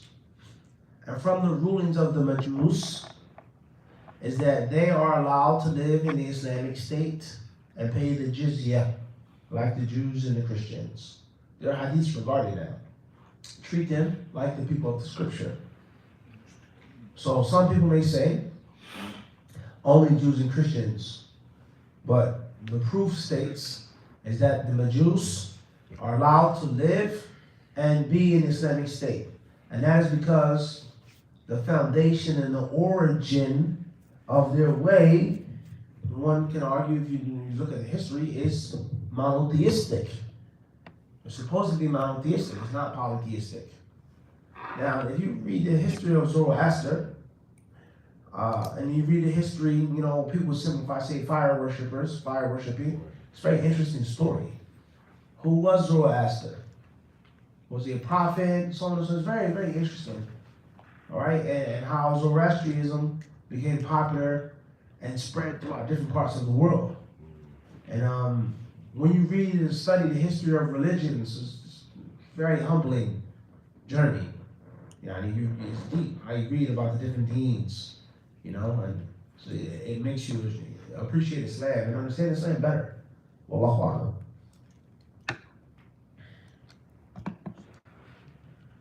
I just want to mention, you had some already? Go ahead, I'll wait after you. Yeah, I know you mentioned Ibn Abu Bakr, when you mentioned the tafsir. I don't know, did you mention the ayah? The surah in the ayah? Anyway, I got the surah in the ayah, that's all. So what you saying? I just want the people, some people want to know. Give us what you got then. Give us the numbers. Surah to Rum. Surah to Rum. Yeah, ayah 30. Ayah 30. Yeah. So what number is Rum, brother? The Romans. The Romans. What number is that? Because I don't know Rum. I'm still reading English. Surah 30. 30. Yeah. 30. 30. That's the old school style. 30. Back in the day, they said Romans said 30. 11-5. Right? 27. Right, Jake? Am I making this up? All that rooms, you saying that Arabic? It's going over my head, man.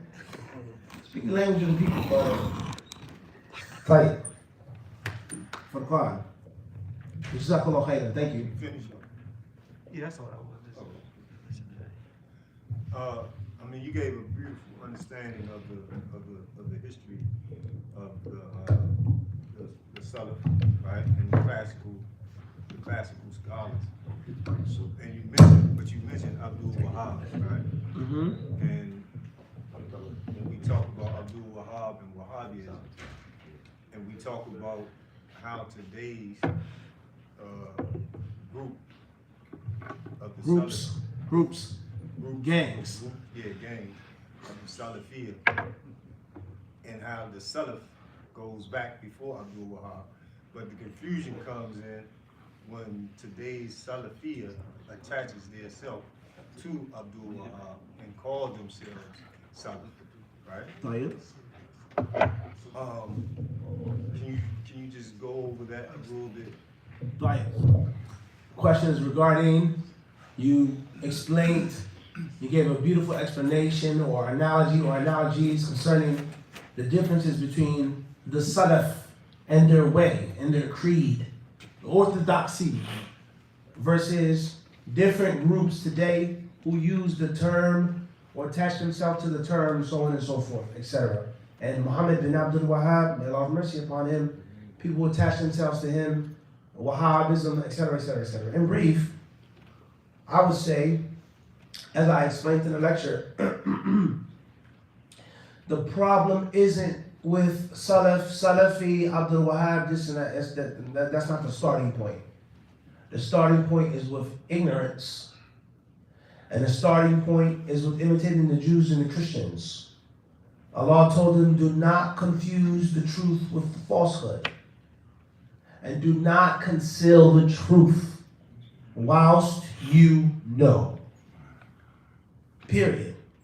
Don't mix these things up, and don't keep information from the people for your own benefit. That is what takes place today. So, once again, Muhammad bin Abdul Wahhab, hypothetically speaking, devil's advocate, or whatever the case may be, I say, I don't like this person, this individual.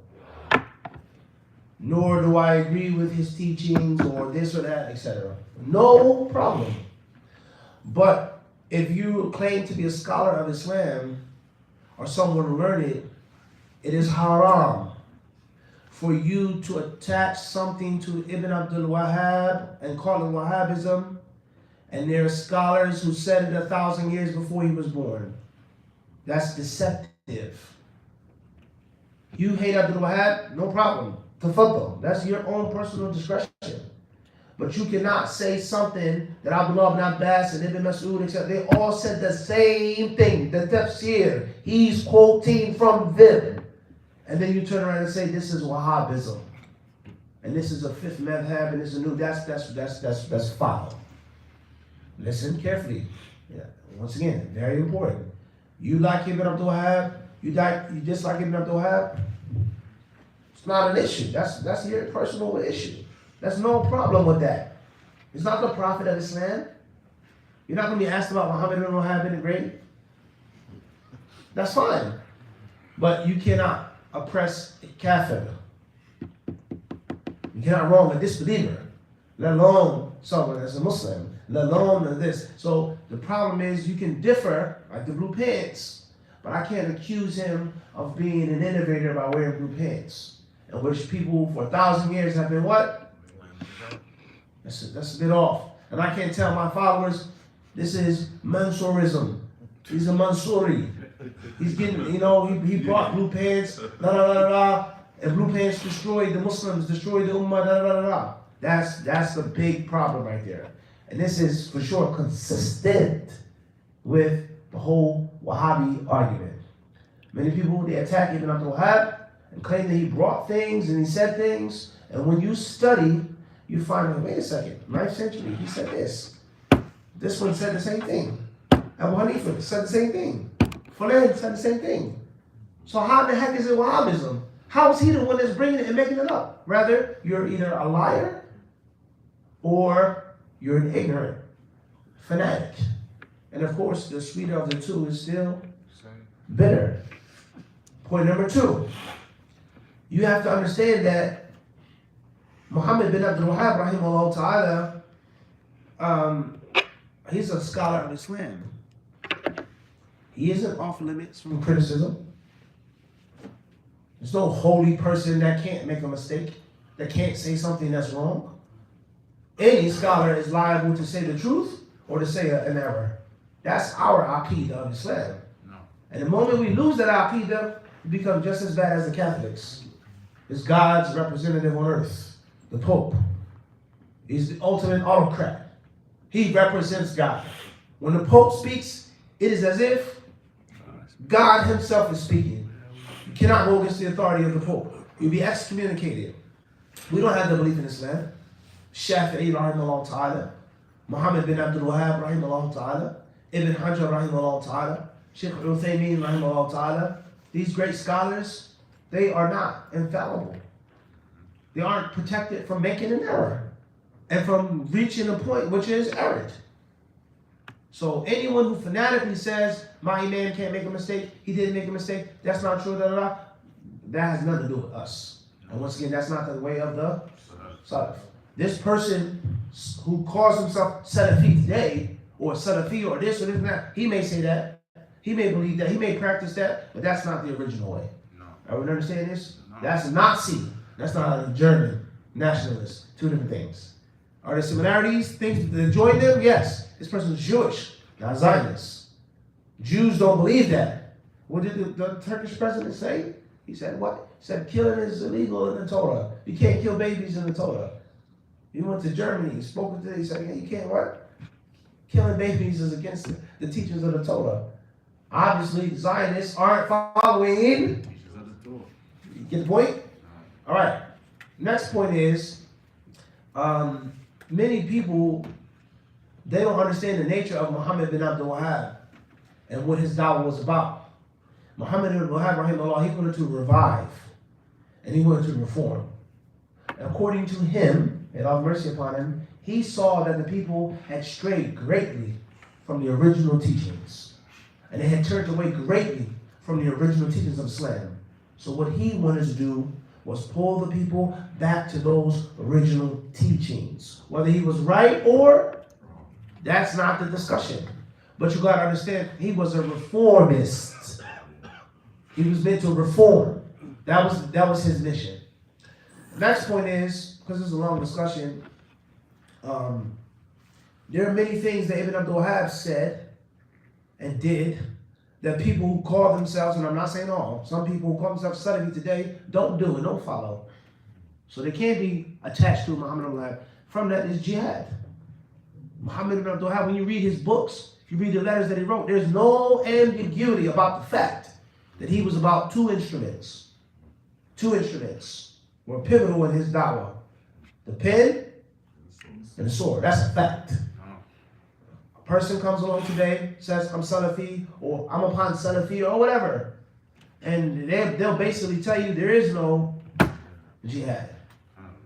That's this. No, it's not. Oh, no. They'll make a million different excuses and conditions. This scholar says this, you can't fight, blah, blah, blah. The people, they shouldn't be fighting right now. And Gaza, they should be teaching Tawheed, and that's it. And Ibn Abdul Wahhab, the one that this person is attaching himself to, or me or you, is saying these Salafis are Wahhabis, they don't even realize that Ibn Abdul Wahhab is here, and they're here. And between the two was the sword. And the person today in 23 has removed the sword. And Ibn Abdul Wahhab, may Allah have mercy upon him, in his day from the forefront was the what? So once again, is the attachment to Ibn Abdul Wahhab from this one and that one, is that accurate? I don't understand this. And if it's not jihad, takfir. There lies no doubt about the fact. Ibn Abdul Wahhab, he did not hide the fact that a big part of his da'wah was takfir. Were people that are no longer Muslims. And of course, that's a confusing topic. People think that takfir is just off limits. We don't make takfir, we don't make takfir, we don't make takfir. We don't make takfir, ya akhi.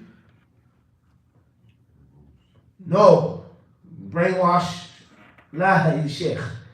We do not make takfir upon sinners.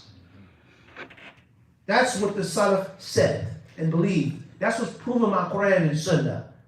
The drunkard who's a Muslim is not considered or called a kafir. The fornicator who's Muslim, he knows that he's a fornicator. It's wrong. He is not a kafir. The one who abuses the wealth of the orphan, the one who runs on the battlefield, is a sinner. Our aqidah is not to deem them to be kafir. They take that and they turn that into, Mansur says, wearing blue pants is from the deen. You have to wear blue pants. He who doesn't wear blue pants has no iman, etc., etc., etc. I say, whoa, that's wrong. Is that in the Quran? Is that in the Sunnah? Is that a part of Islam? He says, it is. Then I would say, if you continue to say that, you are a cold-blooded kafir. Or even if I don't point you out, anyone who says that is a, did I make takfir on him for being a sinner? Yes or no? No. Did I call him a kafir because of a sin? Khalifa, yes or no? I did not. I called him or said that he was a kafir based off of Aywa, an issue that I consider to nullify his Islam. Now, Sheikh Naeem made what? Who knows me? What am I going to say next? Sheikh Naeem made what? Disagree. Thank you. He may say, no, Mufti, you're a little off on this. But he is not going to call me Khawarij. Because I never attacked Mansur for sins. Understand the difference? Ibn Abdul Wahhab, rahimahullah ta'ala, he declared these Muslims to be non-Muslims. Why? Because they were drinking alcohol? Because they were fornicating? because they were stealing, because they were beating and abusing their wives, because they weren't paying their, why did he call them kafir? I don't know what this is. Were they worshiping the grave? Thank you. Next step. Ibn Abdul Wahhab could be what? What could he be? Right or wrong? He could be right and he could be, but that's not the what? Point. That's not the point. He deemed them to be kuffar based off of a scholastic reasoning. Understand the difference? So therefore, the people today who call themselves Salafi, or whatever the case may be, do they have this discrimination in detail? They don't. Not in detail, but They they're avid about not calling people kuffar. what about the Daesh and the ISIS? That's But that's the same. no, that's the no. same- We'll get there for Khan. That's wrong. That's totally wrong. That's absolutely wrong. And I'm gonna tell you why. If you say Daesh and ISIS, they're holding what? Weapons. Someone in the Lanham calling himself Salafi isn't holding a what? But still, what I'm You saying agree with that or not? But they the same group. That's what I'm saying. No, I disagree. Absolutely, strongly. They on the same minhaj. How is that possible? With Daesh and who? Slow down, listen. Wait, I don't No, know. It's a discussion, Sheikh. It's all good. Take them apart, man. Listen to me now. Hear me out now. Can I say, I'm playing devil's advocate now once again, Daesh, ISIL, ISIS, whatever word or term is used, Islamic State, we have to fight. Jihad is the backbone of Islam, etc., etc., etc., etc., etc.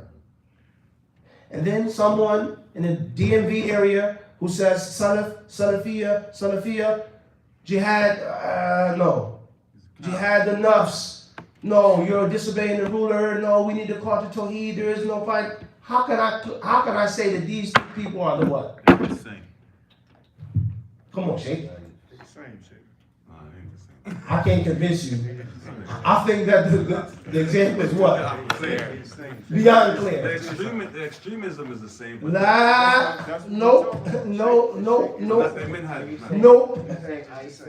Nope. ISIS, Boko For Haram. Khan, Khalif, both, I disagree with both of you. Two different entities. Now, I know what you're trying to say, for Khan. You're trying to say that they're both claiming to follow these teachings. But if we want to get technical for Khan, and kind of, if like you want to roll up the sleeves, Right. who said that that's wrong? Who said it was right? Proof and evidence. You gotta go back to the evidence. maybe strategically. Regardless of how it's done, who said that that's wrong? Are you denying the fact? I ask you two right now. Are you denying the fact that there are people who've left Islam today and are against Islam and want to change Islam? This is a serious question. This is a real hard knuckle question. No. Are we denying the fact? No, it's always been motards, but طيب, Jazakallah khairan. There's always going to be murtads. Beautiful. Who determines who is a murtad? How? We'll get there. No problem. But me and you can both agree that there are people who will leave Islam. Sahih? Beautiful. So, let's play the devil's advocate now. Everybody listen carefully. This one here says, all right, listen carefully. Everybody listen up. He here says that this leader here is a disbeliever. He's a kafir, right? Why, how? I'm with him, he said it, right? Another scholar or group or organization, he says this leader is not a what? Is not a kafir. Beautiful. 3 elements, 3 pieces now. Who said that blue is automatically right and silver is wrong? Who determines who's right and wrong? That's it. So you two default are saying that the silver is, stay with me, Sheikh Abdul Qudus, stay with me now. We're saying that the silver is an extremist. He's a zealot. Extreme takfir, wahhab. Based off of what? Just because blue said he's not? it's based off, like you said, proof evidence, but it also breaks off the ijma and the consensus of the Muslims. Ijma, the consensus of what? That this person is a kafir or a mu'min. And we talking about Come on, Sheikh. Talking about this ruler. Proof and consensus of this is kufr akbar to say this statement. This is kufr akbar to believe this. This is kufr akbar to change this, to switch this. And we talking about proof and evidence. But that's not my argument with you, California. I'm not saying that. That's further. I'm saying right now, in theory, why is silver wrong just because blue says so? but it ain't only blue says so, it's the majority of Regardless, it can be 50 blues. the Jamaat. Are they right just because of their color? That. If the majority in Who Islam- said, listen, for argument's sake now, because if you call this person an extremist, a takfiri, he's a fighter, he's a terrorist, the terrorist can turn around and say that you're a what? A coward. Exactly. Who says I'm right, you're wrong? How is that determined? Just because I say it or you say it? Mansoor, you can't wear blue pants. Based off of what? He may be right, I may be wrong. So the moral of the story is, Ibn Abdul Wahhab, rahimahullah ta'ala, or any other scholar, it's not just about him. You may disagree, you may not like this person, that's fine. But it got to be based off of something. And then what do we do when Ibn Abdul Wahhab and others, when he quotes ijma, which he does abundantly, and the ijma is factual. Then what? Do we still abuse him and call him names? No. Something's wrong with the discussion. So Ibn Abdul Wahhab, this is a fact. In several of his books, he quotes consensus, and he's not making it up. There is consensus of whoever says this has left Islam. How not come around and say Muhammad ibn Abdul Wahhab is an extremist? That's unfair. That's wrong. That's incorrect. Ibn Abdul Wahhab's opinion may be right, may be wrong. But if he's saying Kitab, Sunnah, Ijma, I can't abuse him. And who is determining who's an extremist and who's a terrorist? We talking about Palestine and Israel. This is a serious issue. Who's calling Hamas terrorists? Exactly. The IDF, America, France. What do for their political gains and interests? Terrorize, kill them, drop bombs on them. Boom. Did you get the point? Propaganda. That's all I'm trying to say, nothing more. So I don't like America because of such and such, such and such. That's fine. But you live in France. You're from Britain. You get the point I'm trying to make? You also got to what? You also have issues too. Hate Britain. Because America isn't the only one or the first ones to do or to say this. You with me or not? No. The blue pants. I don't wear the blue pants, but he's not the only one who what? Who made it up and just brought it. It's not his own. I can't even say Mansourism. Nah, that's fashion. So many people, they claim this is Wahhabism, Ibn Abdul Wahhab. And Ibn Abdul Wahhab, he wasn't the first person to say it. Did he revive it? Did he believe in it? Did he call to it? Did he fight for it? No problem. But how is it his own specific made-up madhab? That doesn't make any sense. And then when we determine who is an extremist and what person is extremist, there are people who are extreme. I may be extreme. That's not a problem. But based off of what?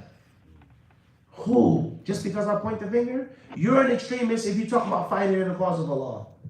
Okay? And then you may turn around and say, no, Mufti, you're a munafiq. You're a coward. Who says I'm automatically right? Maybe Caliph is what? Right. He could be right. I could be the munafiq. We could be the munafiqs. We could be the people that are scared living with the kuffar. And maybe the ones that are doing this and fighting, maybe they're right. Maybe they're wrong. But there isn't just an issue of silver and gray. Because if you say that consensus, don't get it twisted. Silver, it got his ijma and consensus that he's quoting. He got his proofs. He got his evidences. Now, if you listen to the enemies of silver, of course you're not going to get what silver is saying. But if you actually took the time out to read what silver was saying, you'd be shocked. No. And once again, as I said, you could differ. That's cool. That's fine. But you'll be shocked what you'll find what silver actually is mentioning why we do this, why we believe this, because of boom, bang, boom, bang. And in most cases, you turn around and you find blue doesn't have that much stuff with them. So that's the only thing that I'm trying to say. I'm not here promoting or demoting. I'm not here talking about who's right, who's wrong. That's not the point. This is an exercise, a discussion. Is that our love and our hate, it has to be based off of facts. End of discussion. Our love and our hate has to be based off of facts. You love a scholar, no problem. It has to be a reason why. You hate a scholar or a movement, that's fine, but it has to be based off of what? Facts. But you gotta scratch beneath the surface. It's not that simple. It's not that easy. So I do agree with you, Furqan and Caliph. I agree that people today with different Dawah movements and groups, whether Salafi or whatever name, no doubt they are attaching themselves to Ibn Abdul Wahab. And they've benefited from his teachings and they call to his teachings. But I'm trying to tell you is that there are many differences between Ibn Abdul Wahab and between the people today. Ibn Abdul Wahab was hardcore. The people today are, and this is one of the problems of the governments and the rebellions and the takfir and the khuruj, etc., etc., etc. And that is, there are people who say, your aqidah is correct, but your position towards these kuffar, between these governments, Sharia, Palestine, etc., is clearly off. So is Islam just aqidah? Of course not. A father, right? I go get my son on the weekend, I take him to the movies. I take pictures with him, selfies with him. I publish those selfies on social media. I'm a good father, right? It's me and my son. I bought him some sneakers, I took him to the movies. It's a reality. Taking your son to the movies, being a father is much more than just what? You beating them, disciplining them is what? You being there for them, you teaching them this, you doing this. It's not just one aspect. So that's the whole thing.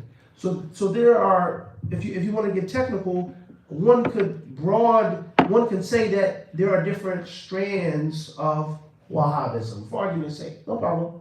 But under any circumstance, is everyone who quotes Ibn Abdul Wahab the same? I'll never ever disagree with that, ever. No way you can convince me. There are people who say this, and there are people who say that. Furqan says that and Caliph, both of you guys are the same. Right? You both don't try to separate now, right?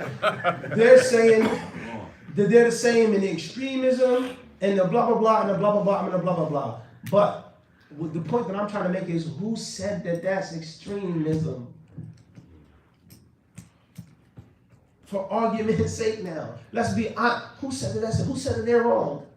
Establishing this and ruling by this. Who said that that's not the deen? The deen. Who said it is? The deen, but you have to have You keep saying what does the deen say about what we're supposed to be doing? Just for argument's sake. Living in a, let's be realistic They now. say la hate Allah. No. You're supposed to fight. Establish, That's what they say. rule, but the deen. And of course not. How we end up in America, why we here, about that's a different story. But if you want to like roll up your sleeves, so if you call this person an extremist, they may call you a murtad. They may call you a munafiq. You live with the kuffar. Yep. You pay taxes to the kuffar. Yep. You live in a land of kufr, the shirk, and homosexuality. No. You support non-Muslims killing Muslims. No. Yeah. So it ain't that simple, shit. That's all I'm trying to say to you. Clear, point clear. Let's move on to the next question. Inshallah. I don't want to get in any more trouble than I'm already in. Trouble, huh? Listen. So yeah, but all jokes aside, like Muhammad said, it's important for us to have these as men, as brothers, not behind your back, That's right. face to face. It's not about who's right or who's wrong or it's about talking. And everybody, you're going to have your own conviction in your heart. That's fine. But me personally, I'm a fight. Like what? You got to force me to, bust my face open. You got to punch me hard for me to nod my head in this boxing match. And if it ain't strong enough, Aywa. That's all I'm trying to say. Can you? Further. No, we done shake. Over coffee and a bagel. It reminds me of coaching. The man that got the pen last is the one that. Lie, that ain't true. I've been more than fair. That's, I got you. you got my It back? was 2 against 1. That's right. Hey, Kathy joke, top turnbuckle. But all jokes aside though, whatever issues we differ on or how we feel, that's fine.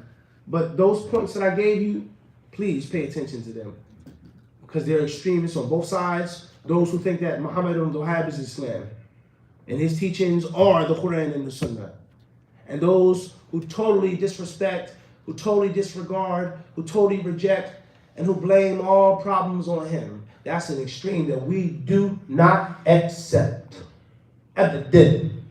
And I'll mention one last thing, Sheikh, with regards to the whole Wahhabi, Saudi, Salafi thing, etc. It's you can Google or you can YouTube how the Caliphate was lost, how the Khilafah was lost. When I asked you about that. And the first thing that the people are going to say is Muhammad bin Abdul Wahhab, the Saudis, King Abdulaziz, the Saudis, the Wahhabis, they destroyed the Islamic Caliphate. They destroyed the Caliphate. The reason why Israel is Israel, no more Palestine, is because of the Wahhabis. They fought against the Turks, the Ottomans, blah, blah, blah, blah, blah, blah, blah, blah, blah, blah, blah, blah. And many people, I'm talking about many people, I'm not going to mention names, people that have doctorate degrees, famous personalities that are well known, they'll say stuff like this, openly and publicly. Muhammad bin Abdul Wahhab, da da da da da, they destroyed da da da da da da da da da da. All right, no problem. Who? Did the Saudis have an involvement in this war, in this rebellion, in this thingy? Factual. Not a problem. What if I told you, and what if I showed you, what if I could prove to you that there were many countries that fought against the Ottomans and rebelled against the Ottomans and killed the Ottomans and collaborated with the British and defeated the Turks under the pretext that they would be promised authority, they would be made king of this land, of all of the Arab lands. And it's a historical fact that this king or this country then and to this day are not Wahhabis. How would it be then? So many people, they think and they feel, unfortunately, deceitfully, that it was just Saudis. What about the Egyptians? Palestinians themselves, Syrians, Lebanese, Jordanian, so on and so on and so forth. Who revolted against the Ottomans? Just the Saudis? Geographically, that doesn't make any sense because the Saudis is the furthest. The surrounding countries, they were the main ones that did what? They took the help, money, support, training, and promise of the British and the French. So one can conclude, listen carefully, Sheikh. We're talking history now. That who destroyed the Caliphate? The British destroyed it. No, we're talking about from the Muslims and Arabs. We're not talking about the non-Muslims. British? We're not talking about the non-Muslims. We're talking about from among the Muslims. But you have to. That's clear, Sheikh. I'm not arguing with you on that. They got the puppet strings. We talking about who are the puppets? Was it one type of puppet? No, it was many puppets. Thank you. There was one Thank you. puppet that won. Thank you. So therefore, it's impermissible. We're talking about history, to say that just one factor or faction destroyed the Khilafah. That's extremely deceitful. A person, he says, I don't take from these Saudi scholars, I don't take from these Wahhabi scholars. Okay, no problem. I studied with Azhar. All right, no problem. What was Azhar's position? What was the Egyptian positions? If you want to get technical, how about the Ottoman-Egyptian wars? Oh, what? The Ottomans fought the Egyptians? Yes. They fought several wars. And there was a great deal of bloodshed. So if the Wahhabis are guilty, then so are. And if what Saud or this political leader did in Arabia is guilty, And that means that the scholarship is guilty, then so is Azhar. But no one is willing to go that far because of hypocrisy. And they want a convenient scapegoat. And that scapegoat happens to be Muhammad bin Abdullah and the Saudis and the Wahhabis and King Abdulaziz. What about the king of Jordan, king of Syria, king of Egypt, Pharaoh Bismarck? None of them were involved. Arab nationalism, it was just a Saudi thing. It's a freaking lie. It's a cheap, shameless lie. So that's the moral of the story. Palestine wasn't just lost because of one people, one person. That's the moral of the story. That's the point I'm trying to get to. And the same applies to blaming and demonizing Ibn Abdul Wahab. He did it, he brought it, no, that's not true, that's wrong. Factually, not knowledge, Islamic knowledge, we're talking about history, that's wrong. The Egyptians were fighting the Turks, they were fighting the Ottomans, the Syrians, the Lebanese. How many wars were fought between Algeria and Morocco? Do you know? How many wars fought between Bangladesh and Pakistan? India and Pakistan, Muslims killing each other. Still. You talk about the Crusades. How far are you going to go back? How many wars were there between Muslims? How many revolts and rebellions were there between Muslims? It's not Muhammad Abdul Wahab who made it up. But people, either their history don't go back that far, or they have an agenda. They have an agenda. And that's something that I can never, ever, and I, inshallah, I ask Allah to allow me to never, ever accept that. I mean, if Saud, the founder of Saudi, if he was a politician, if he made political fatwas, if this and that, then so did the Egyptians and the Syrians and the Lebanese and the Palestinians. So did the Ottomans. The Ottomans fought the Safavids. What did the Safavids say? What was their belief? Did they say La ilaha illallah Muhammad Rasulullah? Or were they open kuffar? Which of the two? Google Safavids. Look it up. See what they were. See what they were. What's Safavid? Safavid. See what you get. They brought Shiism, is that they Shia? Shiites kuffar or Muslims? Iran. Allah Akbar. Kuffar. Takbir. He said if I'm happening is extreme. You see the point I'm trying to make? It ain't just one person. Iran and Persia. Iran and Persia. Keep reading. 7th century Muslim. 7th century what? Muslim. Muslim. Uh-oh. Fadl. Now you're getting in trouble now. Fadl. Keep going. Kind of, I ain't gonna let you go over kind. I got my eyes. Before Abdul Wahab. No question, but I'm trying to make a point. Way before Abdul Wahab. I'm trying to make a point here. Listen carefully. Listen. Say that they're okay. Stay with me, Sheikh. Listen. Fadl. Iqra. Let the knowledge rule between us. Fadl. Yeah. Safed or Iran or Safed Persia, also referred to the Safed Empire, was once one of the largest long-standing Iranian empires after the 7th century Muslim conquest of Persia, which was ruled from 1501 to 1736 by Safed dynasties, officer at the beginning of modern Iranian history, as well as one of the gunpowder empires. The Safed Shah Ismail established the 12-er denomination, Etc. Islam. Yeah. So, what is their Aqidah? 12ers, Shia, this and that. That's irrelevant. The point is that they outwardly said what? Thank you. They said, La ilaha illallah Muhammad Rasulullah. You may say that they aren't Muslim, but they believe that they were what? Okay. Now let's read about the Ottoman wars against the Safavids. Ottomans fighting the Safavids. And then I'm going to show you my point for what I'm trying to prove. Go ahead. Type in Ottoman versus Safavid. See what you see. See what you find. So far, Sheikh, let me shake up the Qudus. I need you in my corner, Sheikh. Strong. Kawi, I need you. Alright? Because Ghana from Furqan, they trying to roll on me. They clearly trying to jump me. So far, that's just a quick, simple search. We have discovered that this empire in Iran and Persia were people who professed and promoted what? Islam. What type of Islam? That's here, that's there. But they were clearly what? Outwardly? Muslim. Alright, tight. Tfadal. What you got? Ottomans versus Safavid. What you got going here? Ottoman Safavid War. The Ottoman Safavid what? War. War. Tfadal. Of 1623. 1623.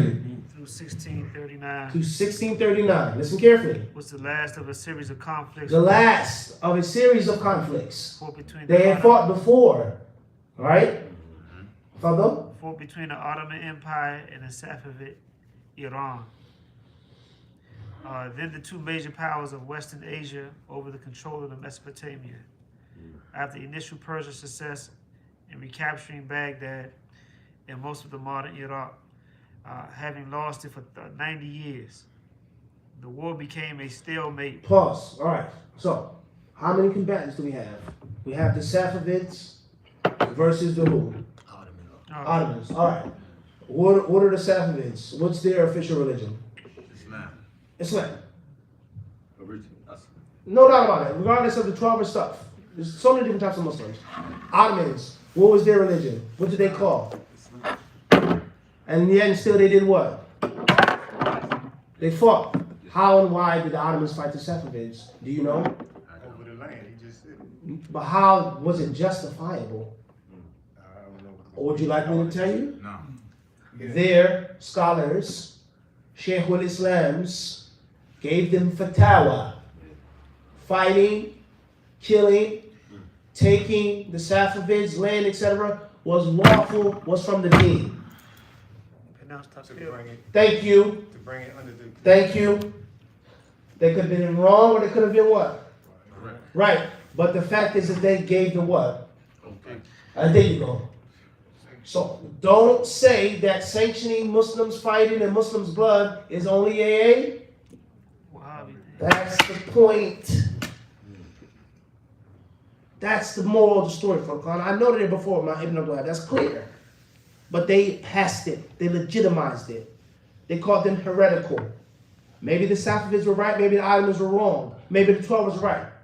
Maybe Ibn Abdul Wahab was wrong. Or maybe he was right. The moral of the story is he justified the killing of these people. And he believed that they were no longer Muslim. That they were heretical. That they were upon shirk. Ibn Abdul Wahab, once again, he could have been what? Wrong. But he legitimized it. You get the moral of the story? That's the only point. You have to demonize Ibn Abdul Wahab and demonize anyone else who did the same thing and said the same thing. And if you don't, then you clearly have an agenda and a bias. They do though. And anyone who has an agenda or a bias, he's not allowed in the club of scholastic debate. No. But Sheikh, like they. It's clear. You can see in history, they In my did the mind, same at least thing. it is. Sheikh Abdul Qudus, what do you think? The point that I'm trying to get to. You don't have to agree with me, but you see the point or not? I see. It's clear. You have to look at it from a scholastic perspective, and you have to call it what it is. You know. Spade You have from to the be- jump. You have to be a Muslim. Like, moving forward. Let's see what we got online. You have to take No more questions on Takfir. Ibn Abdul Wahab fighting. Inshallah ta'ala in the future having these discussions and talks. This isn't just a joke, nor is it an argument or a fight. We're not fighting. It's a big issue. This is something that needs to be brought to the surface. And it's better to have a little bit of uncomfortability, a little scratchiness, than us being lost or confused. And last but not least, guys, please don't just take this from me. You guys read and research it what? Yourselves. It's not from me, all right? I'm not just making this stuff up, okay? That's the moral of the story, right? Let alone in Turkey, before it was actually Turkey, it was the Ottoman Empire. If you want to blame the Arabs for destroying the Caliphate, then the Ottomans, the Turks, were responsible as well. And the strongest opposition that they had against the Caliphate didn't come from Arabia, but it came from Istanbul. The Young Turks. And the different, that was before him, the different modernizing movements that didn't want the old Islamic ways. They wanted to secularize, they wanted to modernize, they wanted to westernize. Thank you. And they shanked the Caliphate and the Sultan, etc. They called him the Red Sultan, the Red Sultan, Abdul Hamid. Facts. But people are not going to mention that to you. They're just going to say, oh, the Arabs did it, or the Wahhabis did it, or the Saudis did it. All right, first question says. Question is coming from RA, Riyadh, Saudi Arabia. Most important sciences for students from the West and your experience back. Most important science for the students in the West, in my experience, Hadith. No question about that. KA Manchester, UK, Sheikh.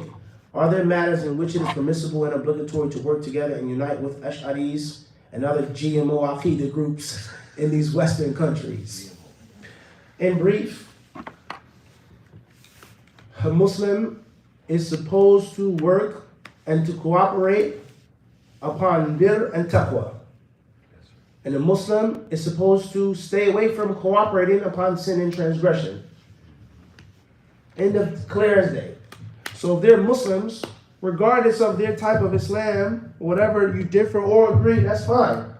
There are times and there are circumstances and instances, rather the default is that you're supposed to come together with that Muslim for the general, good, positive, wholesome Islamic cause. End of discussion. I don't have to agree with you in this issue. We don't even have to discuss these issues when what we're talking about right now.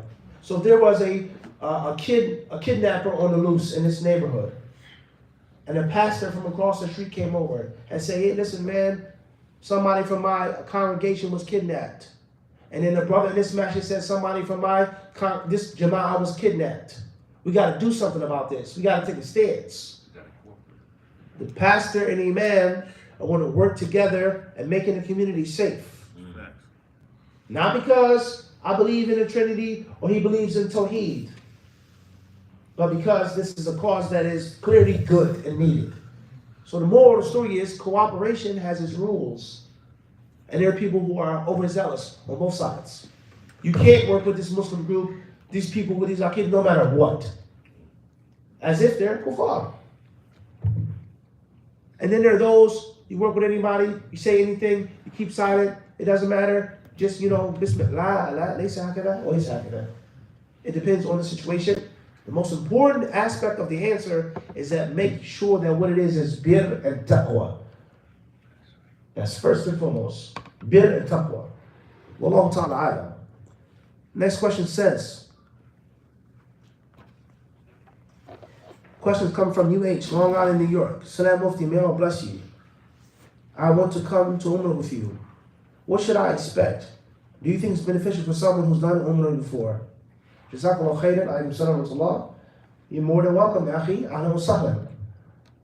If you want to come make Umrah with us, you're more than welcome. Inshallah, you're my brother in Islam. I'll be happy to meet you. If you've made Umrah before, should you or is it a good idea to come make Umrah with us? I would say yes. And not just because it's me. It's not no extra money or commission you're putting in my pocket and this and that. I would say yes. And the reason why I would say that is there are people for sure that are much better than me. And there are people for sure that are much worse than I. That's a fact. But there are certain things for sure that are unique and that you're not going to find in another place. That's a fact. So there's certain things that you're going to get with us. You're going to get better and you're going to get worse. But I can say confidently, not arrogantly, there's certain unique gems and things you're not going to find nowhere else. Even if you've done Umrah or you've been with this group or this and that. That's what I would say. And anyone who watches HadithDisciple, whether you're a lover or hater, admirer or an enemy, you're going to acknowledge the fact. Just like the discussion that we just had. Who's going to actually have that discussion on live stream for fun? No. That was live. This is all live. Who with the army jacket? For Khan name on it? You ready for Khan name? And subhanAllah, look at the qadr. Look at the qadr. I'm sick. I never wear a jacket when I speak. I never wear a coat when I speak. I'm cold, got the chills or whatever, so I'm bundled up. This is the jacket I have to have today. And Allah decreed for us to be talking about fighting. And you said ISIS, Daesh, ISIL, Takfir, Munafiq, this and that. What? Allah Akbar. That's deep. And that just goes to show you the qadr is meant to be, like we said last night. Right? I had no idea. I came here to talk about fitrah today.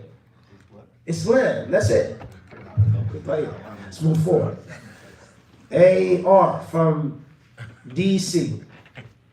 What are the rulings on praying behind a Sufi? Barakallahu fikum.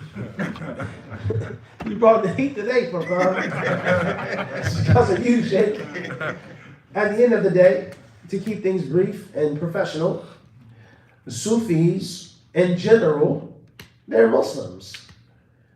Whether we agree or disagree, once again, that isn't the what? Point. Unless you just blatantly say that they're kuffar. And if you do blatantly, openly, then obviously you're going to fall into another problem. So therefore, there lies no doubt there are many people that are Sufi who are Muslims. So either their Sufism is right or their Sufism is wrong. If the Sufism is correct, then pray behind them. If their Sufis and their Sufism is wrong, but they're still Muslim, you're also allowed to pray behind them. That's the moral of the story. Just like you pray behind this person who may be doing something wrong, you pray behind this person who may have something incorrect. Now, the imam is supposed to be selected. The imam is supposed to be pious. The imam is supposed to be pious. Some scholars say that you're not supposed to pray behind someone who's uncircumcised. Yes. Some scholars differ on, can you pray behind someone who's an illegal child from zina? The imam cannot be a bastard. And some scholars say you can't pray behind someone who's dressing like this, etc. The moral of the story is that the imam is supposed to be the what? The cream of the crop. He's supposed to be the best. He's supposed to be the most pious, outwardly and inwardly. That's the point I'm trying to say. So if you have the ability to pray behind someone who isn't a Sufi, whatever that means, that's a discussion, then of course you should what? You should do that. But for argument's sake, if you pray behind someone who was a Sufi, and you didn't know of any kufr aqidah, and the truth is to be said, there are people who call themselves Sufis and have Sufism, and some of the aqidah is kufr akbar. And once again, Caliph or Furqan, just because a person says they're Sufi today, it don't mean that they're attached and attributed to this scholar of this century who was a Sufi and his Sufism was different. The Sufism that he was calling to was, and the Sufism this guy saying today is wearing a tiara. Get the point I'm trying to make? That's the argument there. These two people are not the same breed. Don't say that. That's not true. That's the point I'm trying to make. So that's a long discussion on Sufism and Sufis. At the end of the day, if the person is a Muslim, you pray behind them if you have to. And if you have the ability to pray behind someone else who doesn't have any of these problematic issues, you should do that. Wallahu ta'ala. Question says, K.A. from Manchester, UK. Can I pray in slippers, like comfortable house flip-flops, if it's cold on the floor and I don't have a fluffy mat, such as when traveling? Yes, you can. There's no sin or harm in praying in flip-flops. Initials Ari from London. Can you explain what is a Hanifa, and does that fit into the Hadith or Hanifiyya? Yes. Allah mentions in the Quran that Ibrahim was what? Hanif. And what's meant by Hanif is he who turns to Allah and he who runs and turns away from other than Allah. So Hanif being pure monotheism. Fitrah, Hanifiyya, Hanifiyya to Samha, the Hadith states. Allah Ta'ala. Next question says, AA from London, UK. My local mosque kicked me out. Once again. And banned me. Listen to this one, you ready? It says, kicked me out and banned me because they saw my knife sticking out my waist while I was praying. I didn't do anything haram. I missed my mosque. How shall I deal with this? I don't get these questions on the live stream when I'm not here. At the end of the day, there's a simple answer to the question, and then there is context behind this question. All jokes aside. When I was in the UK, subhanAllah, they had knife banks. Literally. You know how you have the clothes thingy? You can just drop the clothes in at your own convenience any time of day to dispose of it. They had these different, metal drawers on the outside of the mosque for you to discreetly get rid of knives. No one has to see you. You're not in trouble. You can get rid of your knife. They'll collect the knives. They want to clean up the streets and take the knives away from the people. Why did they say this? Because they were saying in the UK there was a knife epidemic. A lot of people was getting poked or jagged, or whatever your terminology is for using it, shanked, however you want to say. All right, you get the point I'm trying to make. So a lot of people are getting stabbed. A lot of people. I saw some of it. So they're saying that Muslims shouldn't have knives. Muslims don't need to have knives. Knives in the masjid are bad. They're illegal. So and so. That's why. And maybe the masjid has a rule: no knives are allowed in the masjid. Tell you, if a masjid bans weapons, even some masjids in America have a sign: no weapons allowed. If they ban weapons in the masjid based off of a fear or then maybe. But the Islamic ruling is different. All right? Okay. And we know that Allah tells us in the Quran that the disbelievers would love for you to idly forget about your weapons. They would love that. And when we talk about the Palestinian-Israeli wars or conflicts, the Nakba, etc., etc., etc., when the Arabs revolted against the British, before they fought the Zionists openly, publicly, in the late 30s, 36, 37, the British made it their duty to disarm all Palestinians of everything. And there are many reports that if the British officers, if they saw an empty pistol, empty revolver, no bullets, if they saw one bullet, one weapon, they would kick everybody out of the house and blow up the house. They would destroy the house. They would punish everybody severely. Anyone who was caught with a gun or a knife would be locked up, would be jailed, would be beaten, would be very, very hard-handed. Very hard-handed. And obviously, for obvious reasons. We are in control. Palestine is our mandate. It's our job and our duty to do what? To Press. to quell the rebellion. Anybody would do that. How far you go, that's a different story. But I'm just trying to speak objectively. That's all. Not justifying them. I'm not British. I'm not a Muslim. I'm trying to make a point here. Is that they would do what any government would do. They're going to clamp down on the rebels. So they clamped down on them. Very, very, very harshly. The Palestinians weren't allowed to have anything for self-defense. They weren't allowed to have nothing. They're not shooting at the British. They're not fighting the British. You guys cannot have any weapons. While we are armed to the teeth. That's a big problem. So the Arabs, they fought the British. They rebelled and revolted against the British, right? Then obviously the Zionists and the Zionists were attacking the British. And the British, they were about to leave. And the Zionists, they expedited their exit. They blew them up. They killed the British. This is a history that many people haven't read. And you're not going to be told in a textbook, or you're not going to hear this Imam Ben Sheikh talk about this. The Zionists that were given that land from the British fought the British. The Zionists of Palestine are the founders of modern terrorism. They're the founders of modern terrorism. People have been using bombs, but it was never publicized. It was never recorded. It was never documented the way that it was in the 30s. Read. Don't take this from me, Cal, if it's not from me. Well, read it yourself. Read about the King David Hospital bombing. Read about the British Officers Club bombing. Read about the Irgun and the Haganah. Read about the Stern Gang. Read about these gangster terrorists that were brutal against not the Palestinians, the British. Read about that. That they don't tell you about. When they call the Muslims terrorists and the Arabs terrorists, the PLO, Hamas. Read about the founders of terrorism, blowing up people in a vegetable market. Read about throwing suitcases full of explosives into the British headquarters. Read about that. And you'll be shocked what you'll find. So the moral of the story is, they stripped the Palestinians of everything that they had. So when the British left, and when the Palestinians were fighting the Zionists, 1947, 1948, they didn't have what? Let alone how many people were killed by the British, imprisoned by the British, expelled by the British. So they were beat down. They were worn out. They were demoralized. They were already messed up from the British war. So by the time they came with the... You get it? And at the same time, what did the British do?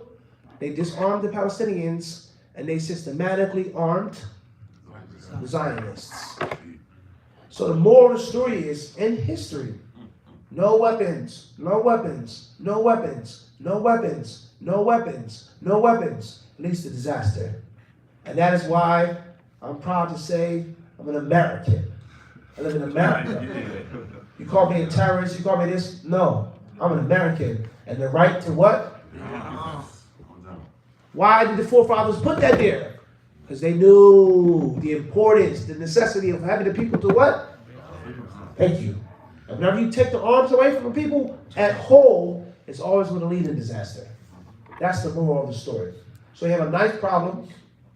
In reality, you don't have a knife problem, but you have a stabbing problem. You have a stabbing problem. Knives don't stab people. Guns don't shoot people. Humans shoot and stab people. Now, does that mean that every Tom, Dick, and Harry should have a gun and an automatic assault rifle? No. Does that mean that we should be tossing around knives and switchblades? No. But you banning the knife is not going to change the attitude of, slash. That's the human. You have to attack that. You have to get to the core of why people are being stabbed on the streets and not the actual knife. That's the moral of the story. So if a master temporarily bans weapons for this reason or that reason, maybe. But to say that a knife is prohibited, you can't have it, it's haram to have a knife, it's haram to wear a knife, la. Abadan. And as I said in the Quran, what do? Allah says that the kuffar would love for you to what? Slip and sleep on your weapons. And I just gave you a historical example of that. Right? Wallahu ta'ala alam. At the end of the day, obey the rules of the mosque if you have to. And for argument's sake, if you wore a knife and it was legal, it's concealed, you're not harming anyone, you use it as a tool or for argument's sake, self-defense, no one has to know. So they saw its knife was sticking out and they banned you.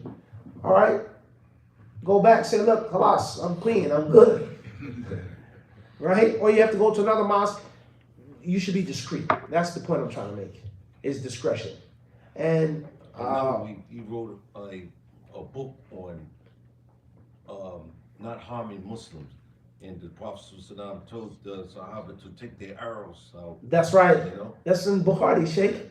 To hold the arrowheads. Yeah. Hold the arrow. When you walk through the masjid, what? Oh, the martyr.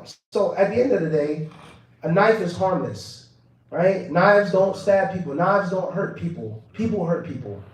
If there's a rule against it, you be discreet. And a knife, obviously, is a what? It's harmless. This whole time I'm doing the talk, did you know I had this in my pocket?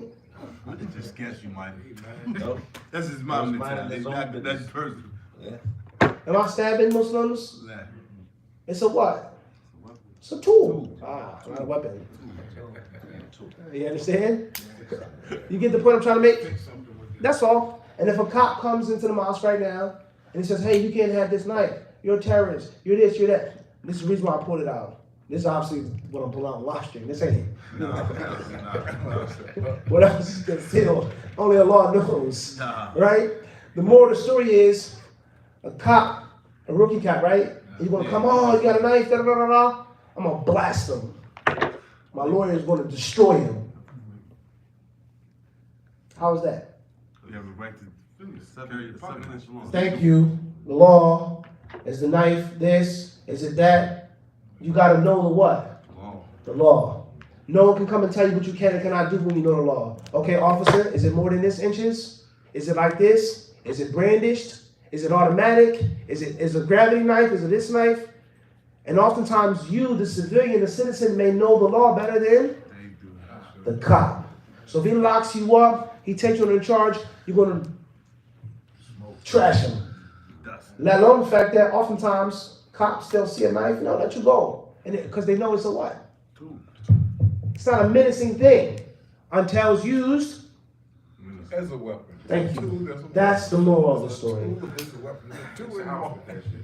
Huh? Fix a tire, right? And you can also Galas. Next question is coming from UA from Long Island, New York. For those fools that make refutation videos, is there any basis they have from Quran, from Muhammad Sallallahu Alaihi Wasallam, not to sit with an innovator? And what cases are refutations allowed? Once again, at the end of the day, we explained all of this. Balance. Refutations are from the deen, and they're an important part of the deen. The truth is supposed to be explained, propagated, and protected. and pushed. And falsehood is supposed to be refuted and warned from. And of course, if you have to refute falsehood and warn from it, then as a result of that, you also have to warn from the people of the falsehood as a must. We don't differ on that. So that's not the point. Someone comes along and he's like, oh, Muhammad ibn Munir said, don't warn from people, don't warn them. We never said that. Nor do we ever imply that. No. Rather, refutations that are done properly by the proper people, not perfectly, but properly, I said. Because that's the problem with the whole jihad argument. They're saying it has to be this, has to be this, has to be that, has to be that. Everything has to be, in which we both know it's not going to ever be like that. It's not going to exist like that. It's not going to happen like that. And the fruit and the result of saying that everything has to be perfectly aligned is that there would never ever be any. You understand? And then they call the people who say we got to do something extremists. And ISIS and Daesh and this name and this bad name and this name. That's the point. So at the end of the day, if the refutation is done correctly by the correct person, not perfect, I said, because every human being is flawed. My words are exact and they're precise. Correctly, I said, properly, by the proper person, so be it. If somebody calling to clear innovation, clear misguidance, or even if it's not innovation and misguidance, it's a mistake. In this lecture, you said such and such, such and such. I can give you advice in private, which is best, but for argument's sake, we're going to refute you publicly. All right. But the problem comes in which you, the refuter, you're the wrong one. You're mistaken on the issue. And the proof is, let alone the fact that what happens when someone who doesn't have the proper knowledge refutes someone who is knowledgeable. And let's say the refuter's right. He opens up the door for other people to come along and, and next thing you know, chaos ensues. So refutations have their place. Anyone who says there are no refutations in Islam is wrong. And anyone who says that Islam day and night 24/7 is refutations, or the Salafi is refutations, they're also wrong. Rather, there's a balance. And that's the problem. People being busy with things, people neglecting things, people not studying, people not learning, people dropping out of the university, people not going overseas, and they want to refute people, or refuting people for personal reasons or political reasons. The mess is the problem, but the asl isn't. Once again, I said this, the way of the Salaf. That's truth. This one, this group, this gang, this YouTube guy, this one, that's something what? Do not. Question says, what's the ruling on going to the masjid when it's raining, but the rain is not heavy, i.e. just a small annoyance, and I have a car, so my clothes don't get wet? Go to the masjid, that's fine. Something wrong with that? And if you choose to stay home, you can also do that, even if it isn't raining cats and dogs. Going to the masjid when there's some type of inclement weather, challenging weather, you're allowed not to go to the masjid, whether it's extreme cold, extreme heat, whether it's raining, whether it's snowing, whatever the inclement weather may be. And if you choose to get the reward and go, then that's totally fine. Question says, Amsterdam, Netherlands, please mention your initials. Jazakallah khairan. K8, Manchester, UK. Is calling a non-Muslim bro when giving him dawah with the intention of friendly treatment permissible since it's the norm here? I would say so. You don't have to mean he's my brother. Just let you know, bro. Let alone the fact that he's a human being. Wallahu alam. Assalamu alaikum. Ya Sheikh. لماذا جعل تعدد الزوجات أمرا سيئا عند المسلمين؟ جزاك الله خيرا. Shams. MashaAllah. You're doing what we should be doing. You put forth your question. I clearly understand this question. Is every single word or piece of grammar right? But I understood the question. That's how you learn Arabic. And it doesn't have to be perfect to be understood. Someone with broken English or Spanish can go and give me cuatro, blah, blah, blah, blah, blah, blah, blah. And they get it. That's all that matters. All right. Why is polygamy so hated or disliked or shunned or condemned or looked down upon among the Muslims? I'm not going to spend too much time on this answer because we've explained this many times before. I would refer you back to a lecture series that I did some years ago, 3 parts, on the fiqh of polygamy in the Quran and Sunnah. We spoke in the first part about the history behind polygamy versus monogamy and why so many Muslims choose monogamy, and how it's not just based off of money or I don't have enough time or money, but it's a hatred of it.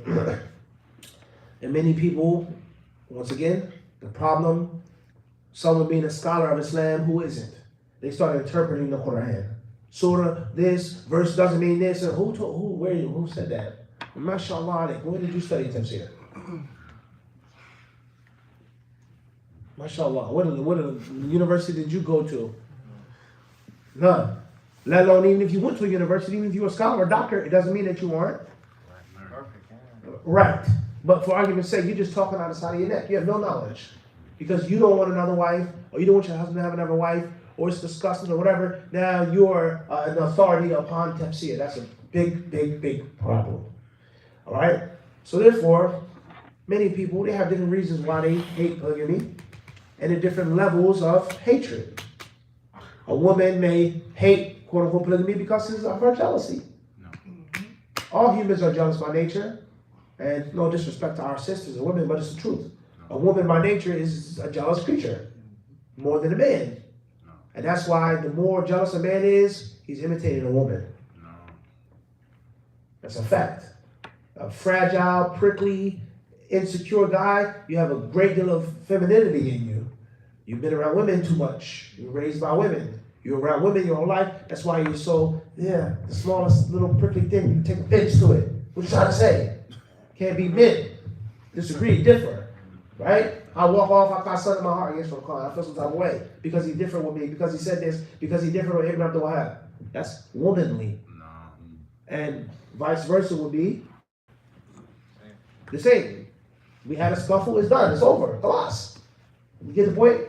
So therefore a woman is going to be jealous. A woman, by nature, is insecure. That's a fact. You can deny it, this and that. We all know. No. The makeup industry. No. Let's keep it real. And the same applies to jewelry. That's why men are not supposed to have so much jewelry. You have all of that jewelry on, that's the imitation of a woman. And the more jewelry that you wear, flashy, fancy, all of this jewelry proves that you're insecure. And you need tons and tons of jewelry, rings and earrings, watches, chains, all of that stuff to make up for your weakness. That's a fact. We talk about psychology.